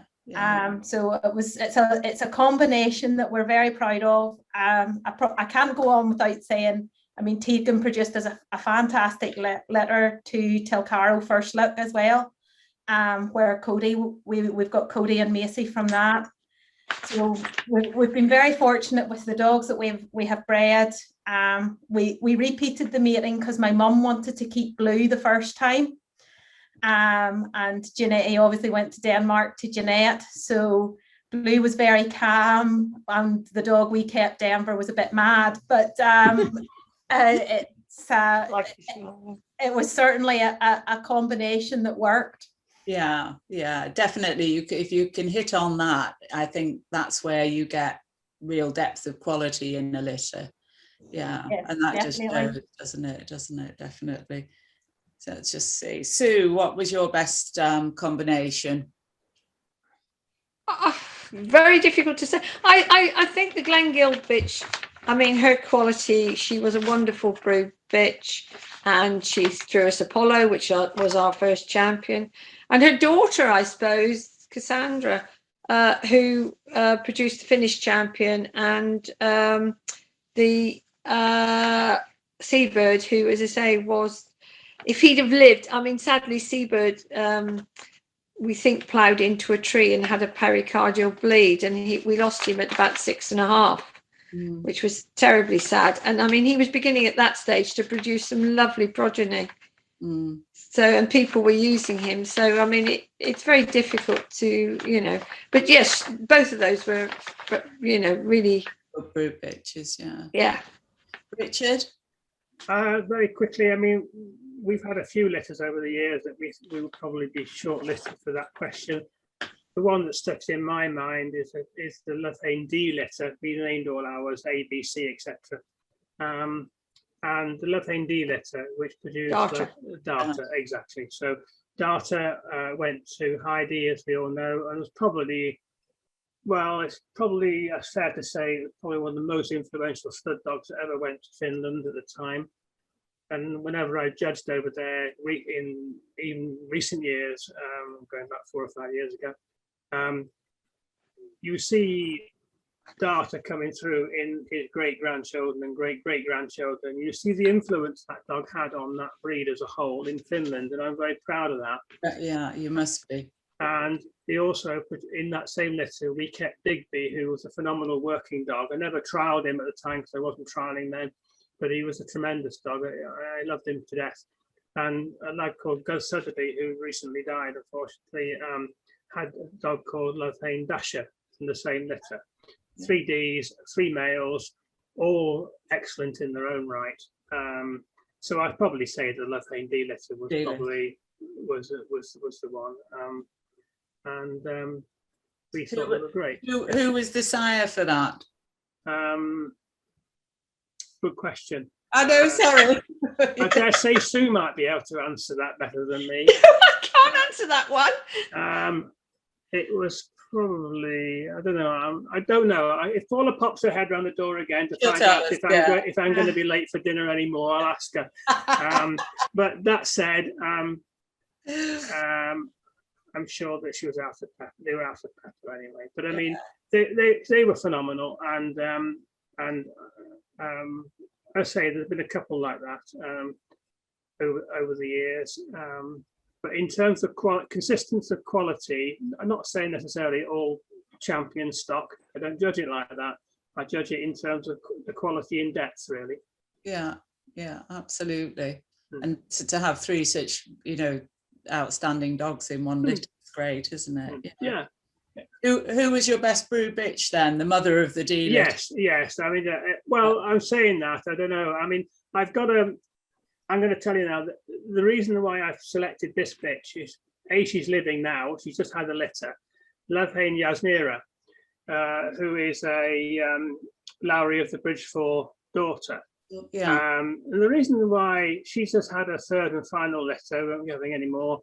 And the reason why I selected her as my best brood bitch is because she's a relatively easy whelper. She's sort of quite straightforward.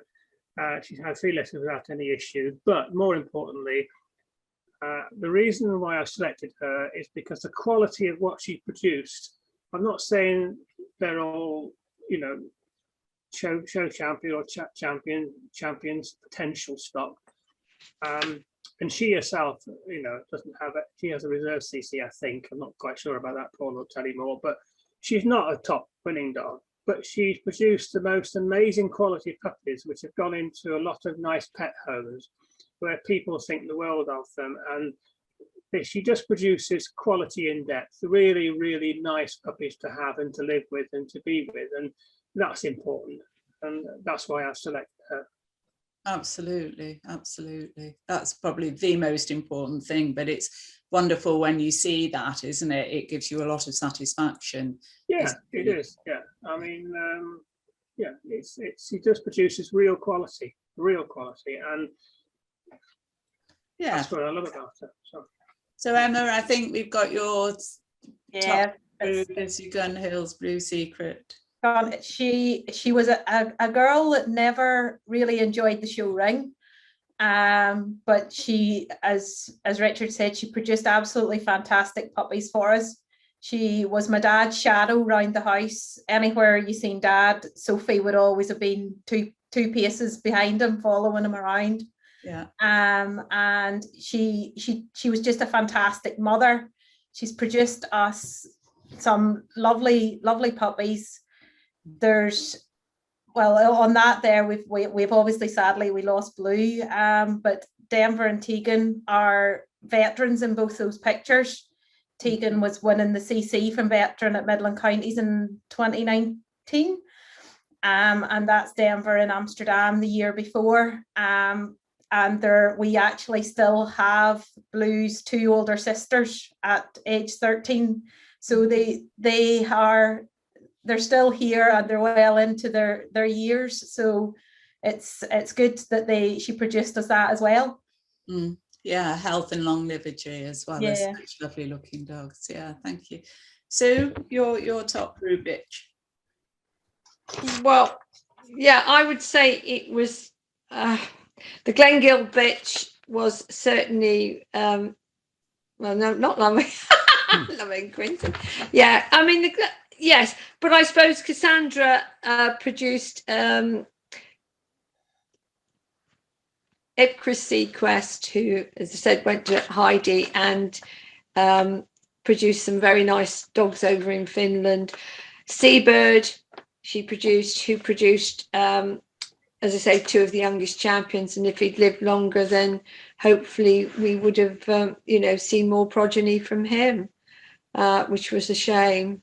So, yeah, I mean, they were both wonderful brood bitches, and a bit like Richard said, they produced lovely pets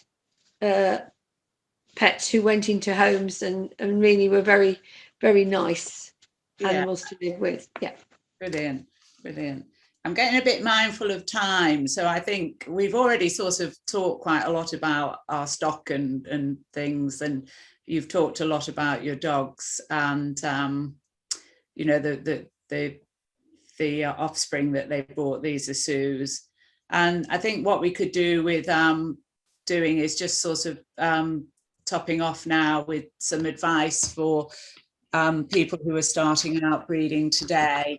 So Richard, what advice would you give to somebody starting out breeding today? Yeah, my summarized advice would be this: only breed from the very best bitches you can. Right? I would disregard mediocrity, because mediocrity, only generally speaking, not always, but generally speaking, breeds more of mediocrity.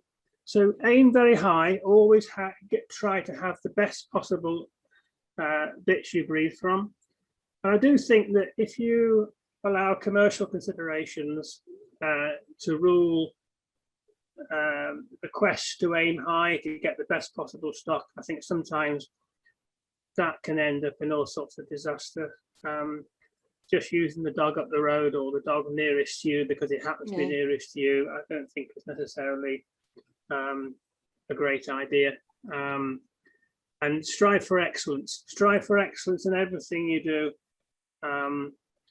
And the other thing I would say is that go to as many, in our case, we're talking primarily to the show fraternity, but there are other things too. But go to as many events to see as many dogs as you possibly can, and to seek the advice of people who have a lot of knowledge, and then most of them are quite happy, even in this day and age, to freely give that advice. Seek the advice, seek the help, and finally consider how you're going to find quality homes for the puppies that you intend to produce. we have turned down quite a lot of people over the years who have requested puppies from us for all sorts of different reasons. Yeah. And don't be afraid to say, I'm sorry, but I think you better go and look elsewhere because you can't have one of mine. And how you deliver that message with diplomacy is obviously a matter for you, but be prepared to take those decisions. Be mindful of that.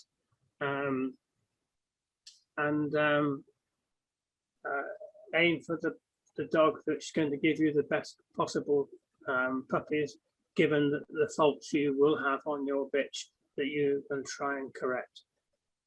So that's a summarized version of what I would say to people starting out today. Yeah, thank you, Richard. Sue, what advice would you give to somebody starting out breeding today? Well, a bit like Richard's saying, go and see as many different lines as you can. So going to the shows, sitting around watching what, you know, either, well, more the dog ring, I suppose, to give you what dogs are out there, then look at their progeny, then try and get something from those lines that's really well bred. And when you go to using, you know, breeding your litters, look at your bitch's faults and try and improve on them. As again, I started out with a bitch, to me, beautiful body on her, she fabulous, but her head was probably not her fortune. And so I looked for animals that would help, you know, and maybe realize, you know, that it's not a short-term thing, it's a long-term. You're not going to do it in one generation on the whole. It's going to take many years to get where you want to get on the whole. Yeah, and to sort of learn about. Yeah, you're never too old to stop learning. I always find that you, even listening to some of these that I've listened to you talk, I've actually learned some of the things that I thought were quite helpful. For somebody that I've been in the breed a long time, but I still don't think you can ever stop learning. No, absolutely. Thanks, Sue. Emma, what advice would you give? Well, pretty much the same as Sue and Richard. I'm obviously still, I would class relatively in the early stages of the breeding program as far as what we've got planned here at home. But what I would say is do your research, talk to people, be prepared for disappointments because they do happen, they do come along, and it's about picking yourself up from those and taking a different path, and looking at it in a slightly different way. Yeah, that's really good advice. I would sort of add on to that is find good mentors and be careful who those mentors are. Listen to them, work things out yourself, and then if you can collaborate with other breeders, it really does make a difference to your the breadth of your knowledge, and it is a wonderful thing to breed and show dogs, and it can add so much richness to your life that we sort of have to look at it in a bigger picture, if you like. So as Richard said about the commercial side of it, that to me wouldn't be the purpose of breeding. It's looking after the breed and having the ability to sort of try and preserve quality and type. Would be my advice to somebody starting out breeding today. So on that note, thank you all, the three of you, so much. I'm sure you're all getting exhausted now, and thank you so much for Anna and Ricardo for helping us to organise the tea time chat. I think Anna's joined us now and is going to open the chat. Yes, it's open now, so you now may ask the questions that you wish. Just be careful to change from the moderator to everyone when you write the questions down. Yeah, okay. Thank you, Anna. So for Martha, this afternoon gave me energies for the future to continue my way and keep my focus. I'm thankful I've learned a lot again. Thank you, ladies and sir. I'm going to skip through a lot of the thank yous, but Ellen says, thanks for a great chat.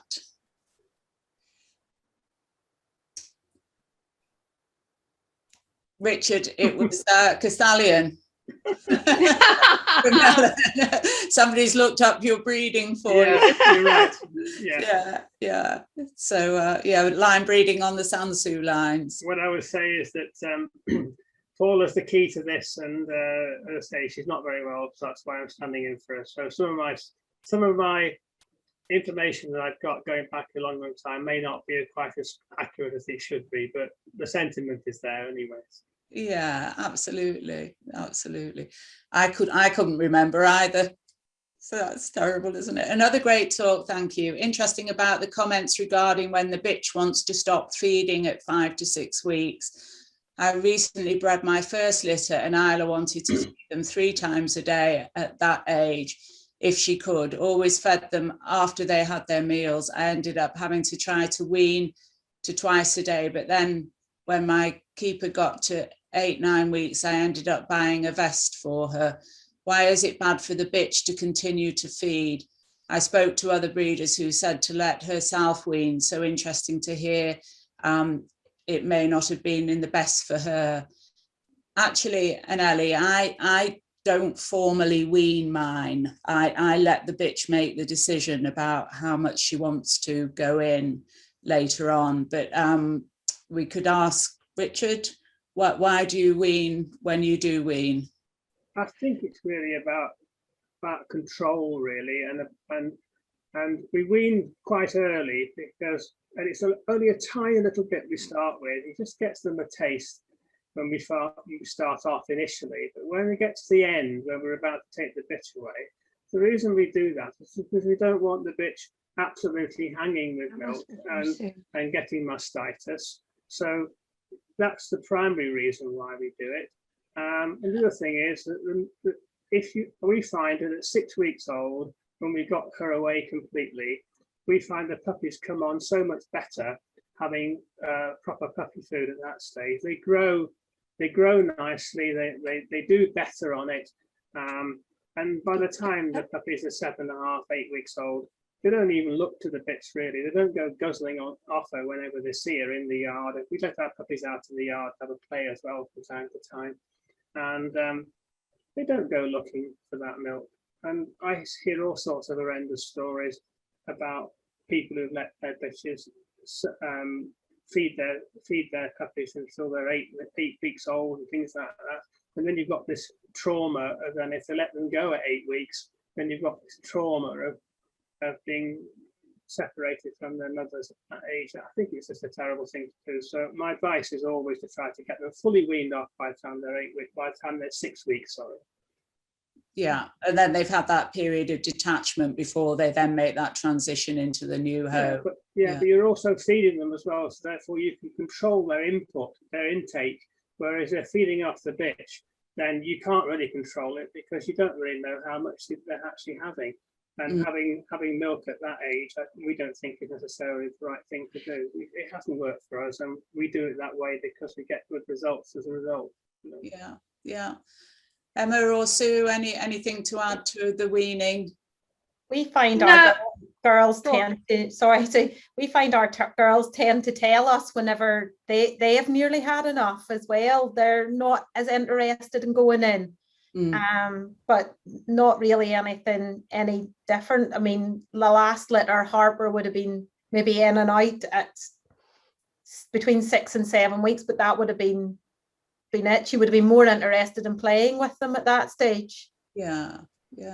I do let them play, and if they do want to feed, I don't stop them, but I would always make sure that I've fed the pups before she would go in and have that opportunity, you know. So go on, you were going to say something. Yeah, well, I'm going to say that the same sort of thing. I mean, I think if you need to stop them because you don't want them going away still on the bitch, because it's not a good idea. It's stressful for both, I think, both the puppy and the bitch. And yeah, we tend to wean between 5 and 6 weeks, I think, partly because the bitch wants to come away from. Also, they can actually, by the time they've got to that age, they're gaining quite nasty teeth. Yeah. And actually the bitch can be quite scarred if you're not careful. Yeah. Because if they're very, rough with her. So I think it's, trying to get the balance right is hard. But I think, I would like to see them off the bitch by the time they're 6 weeks old. Yeah, that's great. I mean, I'm not saying the bitch couldn't play with him like you're talking. I would still let the bitch out, but I'm hoping that they're not so interested in feeding off her and she's not so interested in feeding them. Yeah, and if you've broken, as Richard said, if you've broken the cycle of them just wanting to suckle, then in fact maybe she can play with them without, you know, I mean, people use T-shirts and all sorts, you know, vests and things to stop that from happening. But, you know, if they're not now associating her with food, then they can have a different relationship, can't they, and play perhaps a little. So from Radka, I must confirm Sue's not very good experience with the herpes vaccine. On the other hand, we do the x-rays prior to whelping as long as it's 50 days and later after mating, and she is stress-free during the vet's visit. Thank you for the great chat today and best regards to Emma and her mum. We had a wonderful time in Brno at the dog show. From Lindsay, I always allow my bitches to self-wean and quite often my girls give the puppies a drink before they head to their new homes. Ellen, I wean quite normally as the pups eat more meals and they get less milk, so the weaning goes by itself. So every week an extra meal. So in the 7th week they're almost away from the mother. Okay, Angie Cooper, thank you all. Lindsay Wedge, thank you so much for everybody as usually. Love the tips with the honey and interesting to hear different views on weaning, especially as my last litter, although they were fine in the first week of weaning, they all refused to eat no matter what. All they wanted was to feed from mum. It was certainly a challenge. Sounds like it. Joy Jackson-Haynes, thank you all. And Miriam, thank you for another interesting chat. I think that's the end of the question. Oh, hang on. Rakia, is there any literature that you refer to for the breeding advice? Thanks in advance. Emma, any books that you could recommend? One that's always here is The Book of the Bitch. So I think there's just been an updated version of it done that's available for our dogs. That would be the one that we would refer to as for anything around the mating time, around the pups due to arrive, but that would be our go-to piece of literature. Yeah. Sue, any books that you would recommend? No, I was going to say I do remember that book, and yes, I've certainly got it here somewhere. I've got quite a few, but yeah, I think basically something that gives you a good guide. I mean, years ago we had all sorts of things they used to publish, but I'm trying to think somebody did publish a good one, and I know the GRC, and I can't think who it was. Was it Marigold Timpson published one?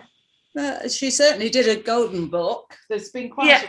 I was just looking on my bookshelf over there. No, it was a little pamphlet on how to rear puppies and that.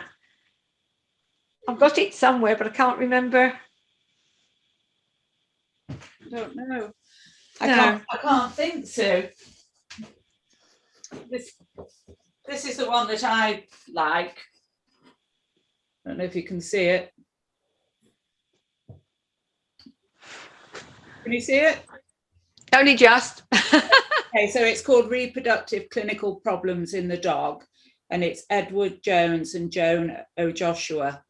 And that's kind of my Bible. It's right, okay. Written by 2 vets, and as you can see, it's quite an old edition, but I found that very useful over the years. Richard, do you have any favourite text?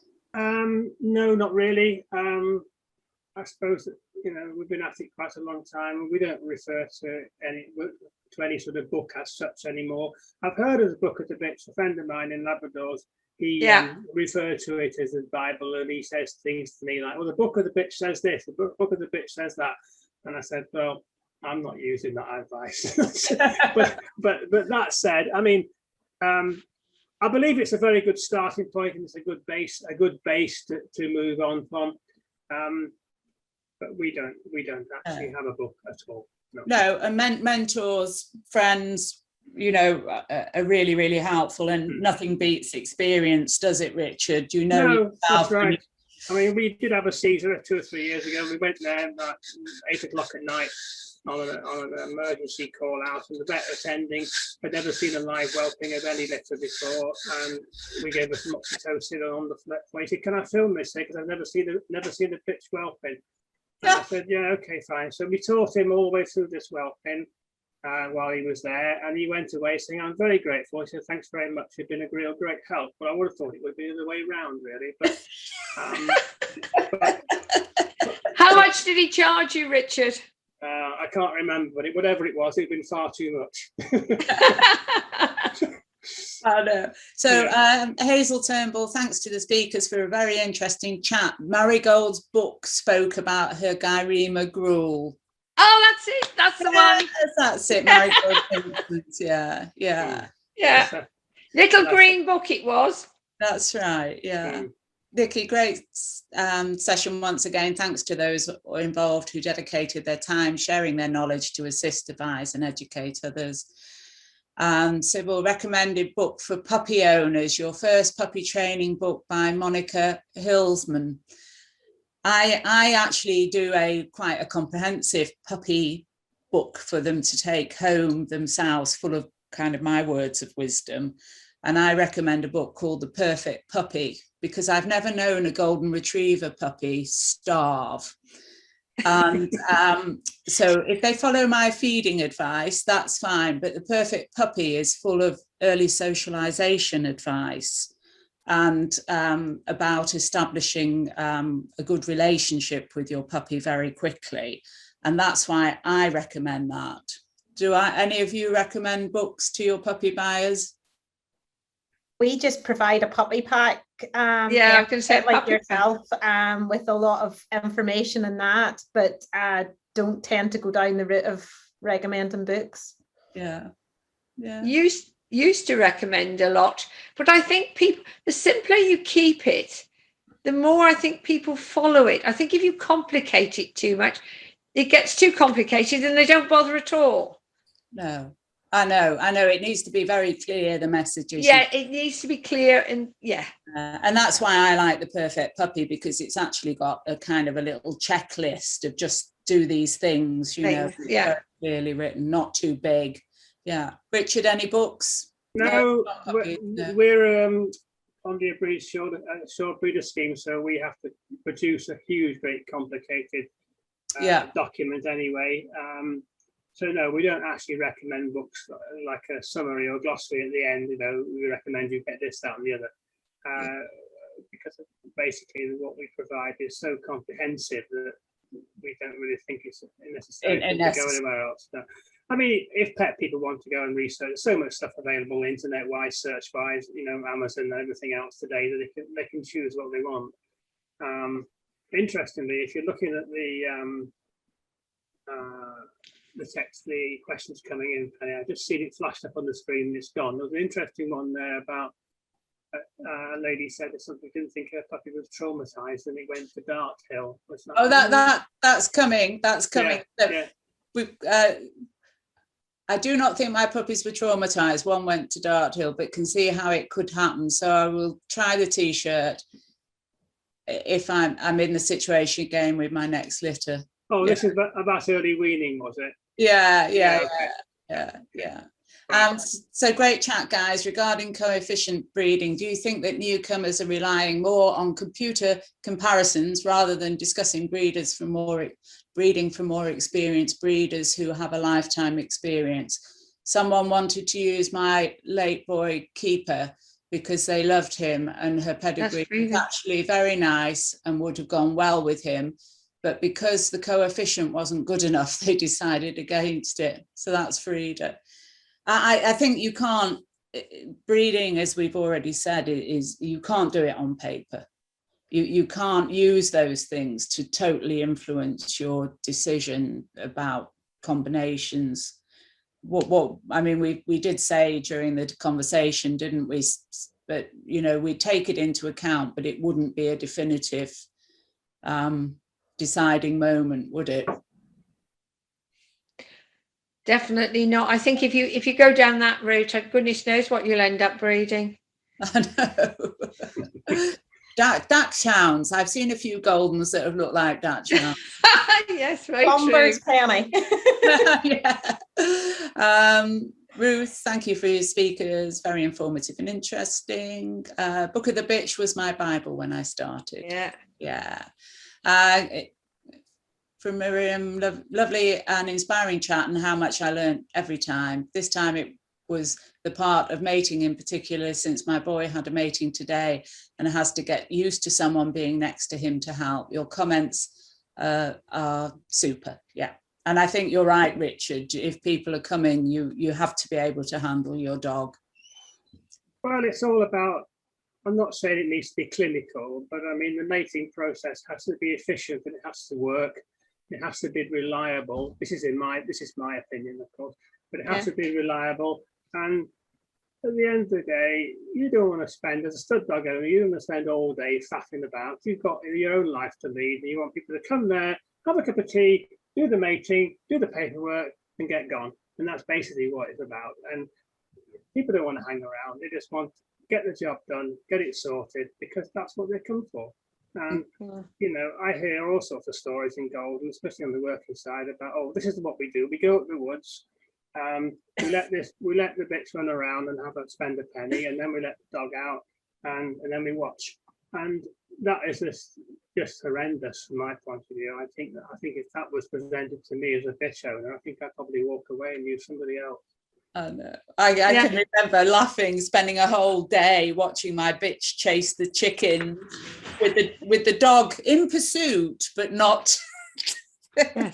Yeah, but hang on, Penny. Teddy always liked to have his bitches out in the orchard to have a run round with. Would never mate them. You'd take him into the stable block and he'd mate them immediately, wouldn't he? Yeah, he was. Well, do you remember when I bought my? Yes, I do, and I was laughing. That was very early on. That was very early on in his stud career, and he had a little play and a little flirtation with her. Didn't try and mate her until we were in position, and then we had no problem. If I could just come in there, Penny, I think what you've highlighted there, Sue, is really very good, because I think it's about routine. I think if you've got a stud he got into a routine, yes. Yeah, if you get a stud dog into a routine, he knows what's coming next. He knows what it's all about. It doesn't matter that you go into the orchard and have a run around and you have a little bit of a play and a bit of courtship. Fine, that's fine. But at the end of the day, if you've got a bitch that you've got control over and you've got control over the dog, then accidents and injuries are less likely to happen. I mean, you have had a situation where one woman came and couldn't hold on to this bitch properly, and Paula had to take over. The bitch was pretty evil. She was quite nasty. She's not used to the tensions of other dogs. Yeah. And she decided to snap out, and Paula got bitten on the forearm, went straight through her cardigan and ripped it completely out and grazed her skin. So those situations can happen, as we all know, when you mate bitches, and that's the last thing you want. You want to try to avoid all that. Yeah. And so injuries to dogs, you know, are possible. And the more control you've got over the situation, the better the efficiency of the mating. Yes. And I think, I mean, there's a little technique that I won't go into over this forum, but little technique how you actually manage to get the mating to actually take place, the actual coupling takes place. And that was taught to me as a soldier by Val Burke, and she showed me what to do. And it's a technique which is quite simple, but it ensures that you get the dog where he needs to be, with the minimum amount of fuss and drama, and that's the way it works. You know? So yeah.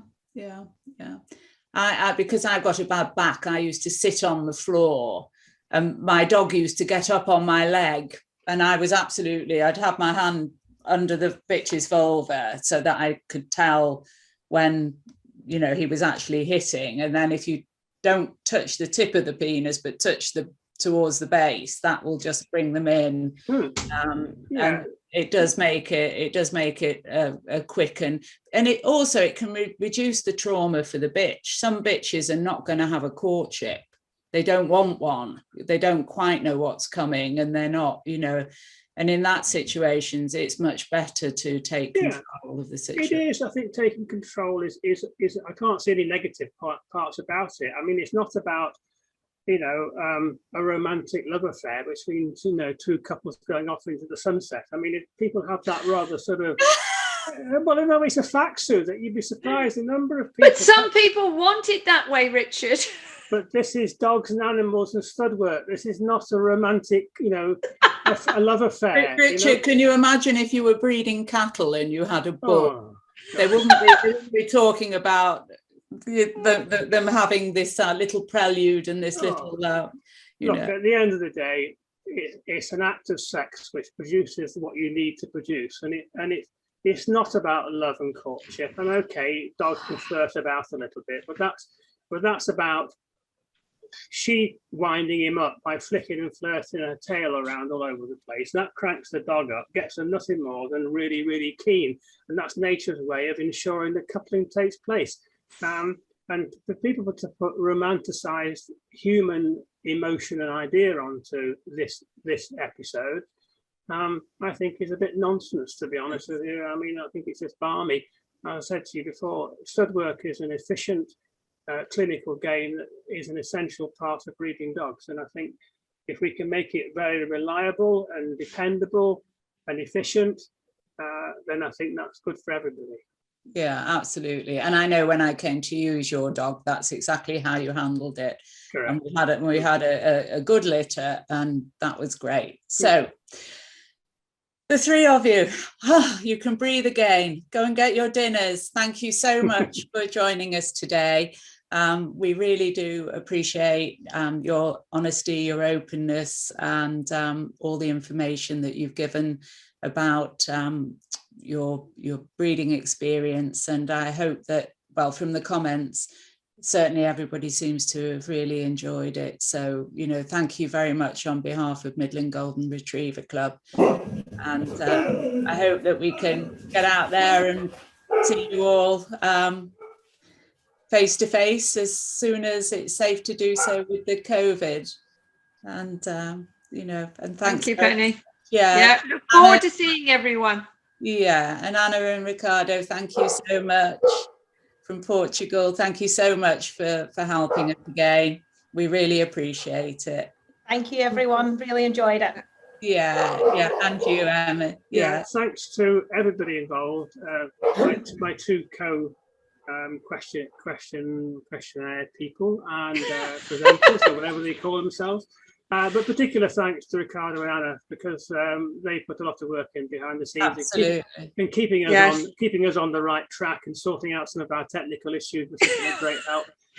Some of us had a few more than others. Yes, definitely. Anyway, and finally, a big thank you for Penny for putting up with us all. I think it's been a lovely session, and I think I thoroughly enjoyed it. Thank you so much, Richard. Yeah.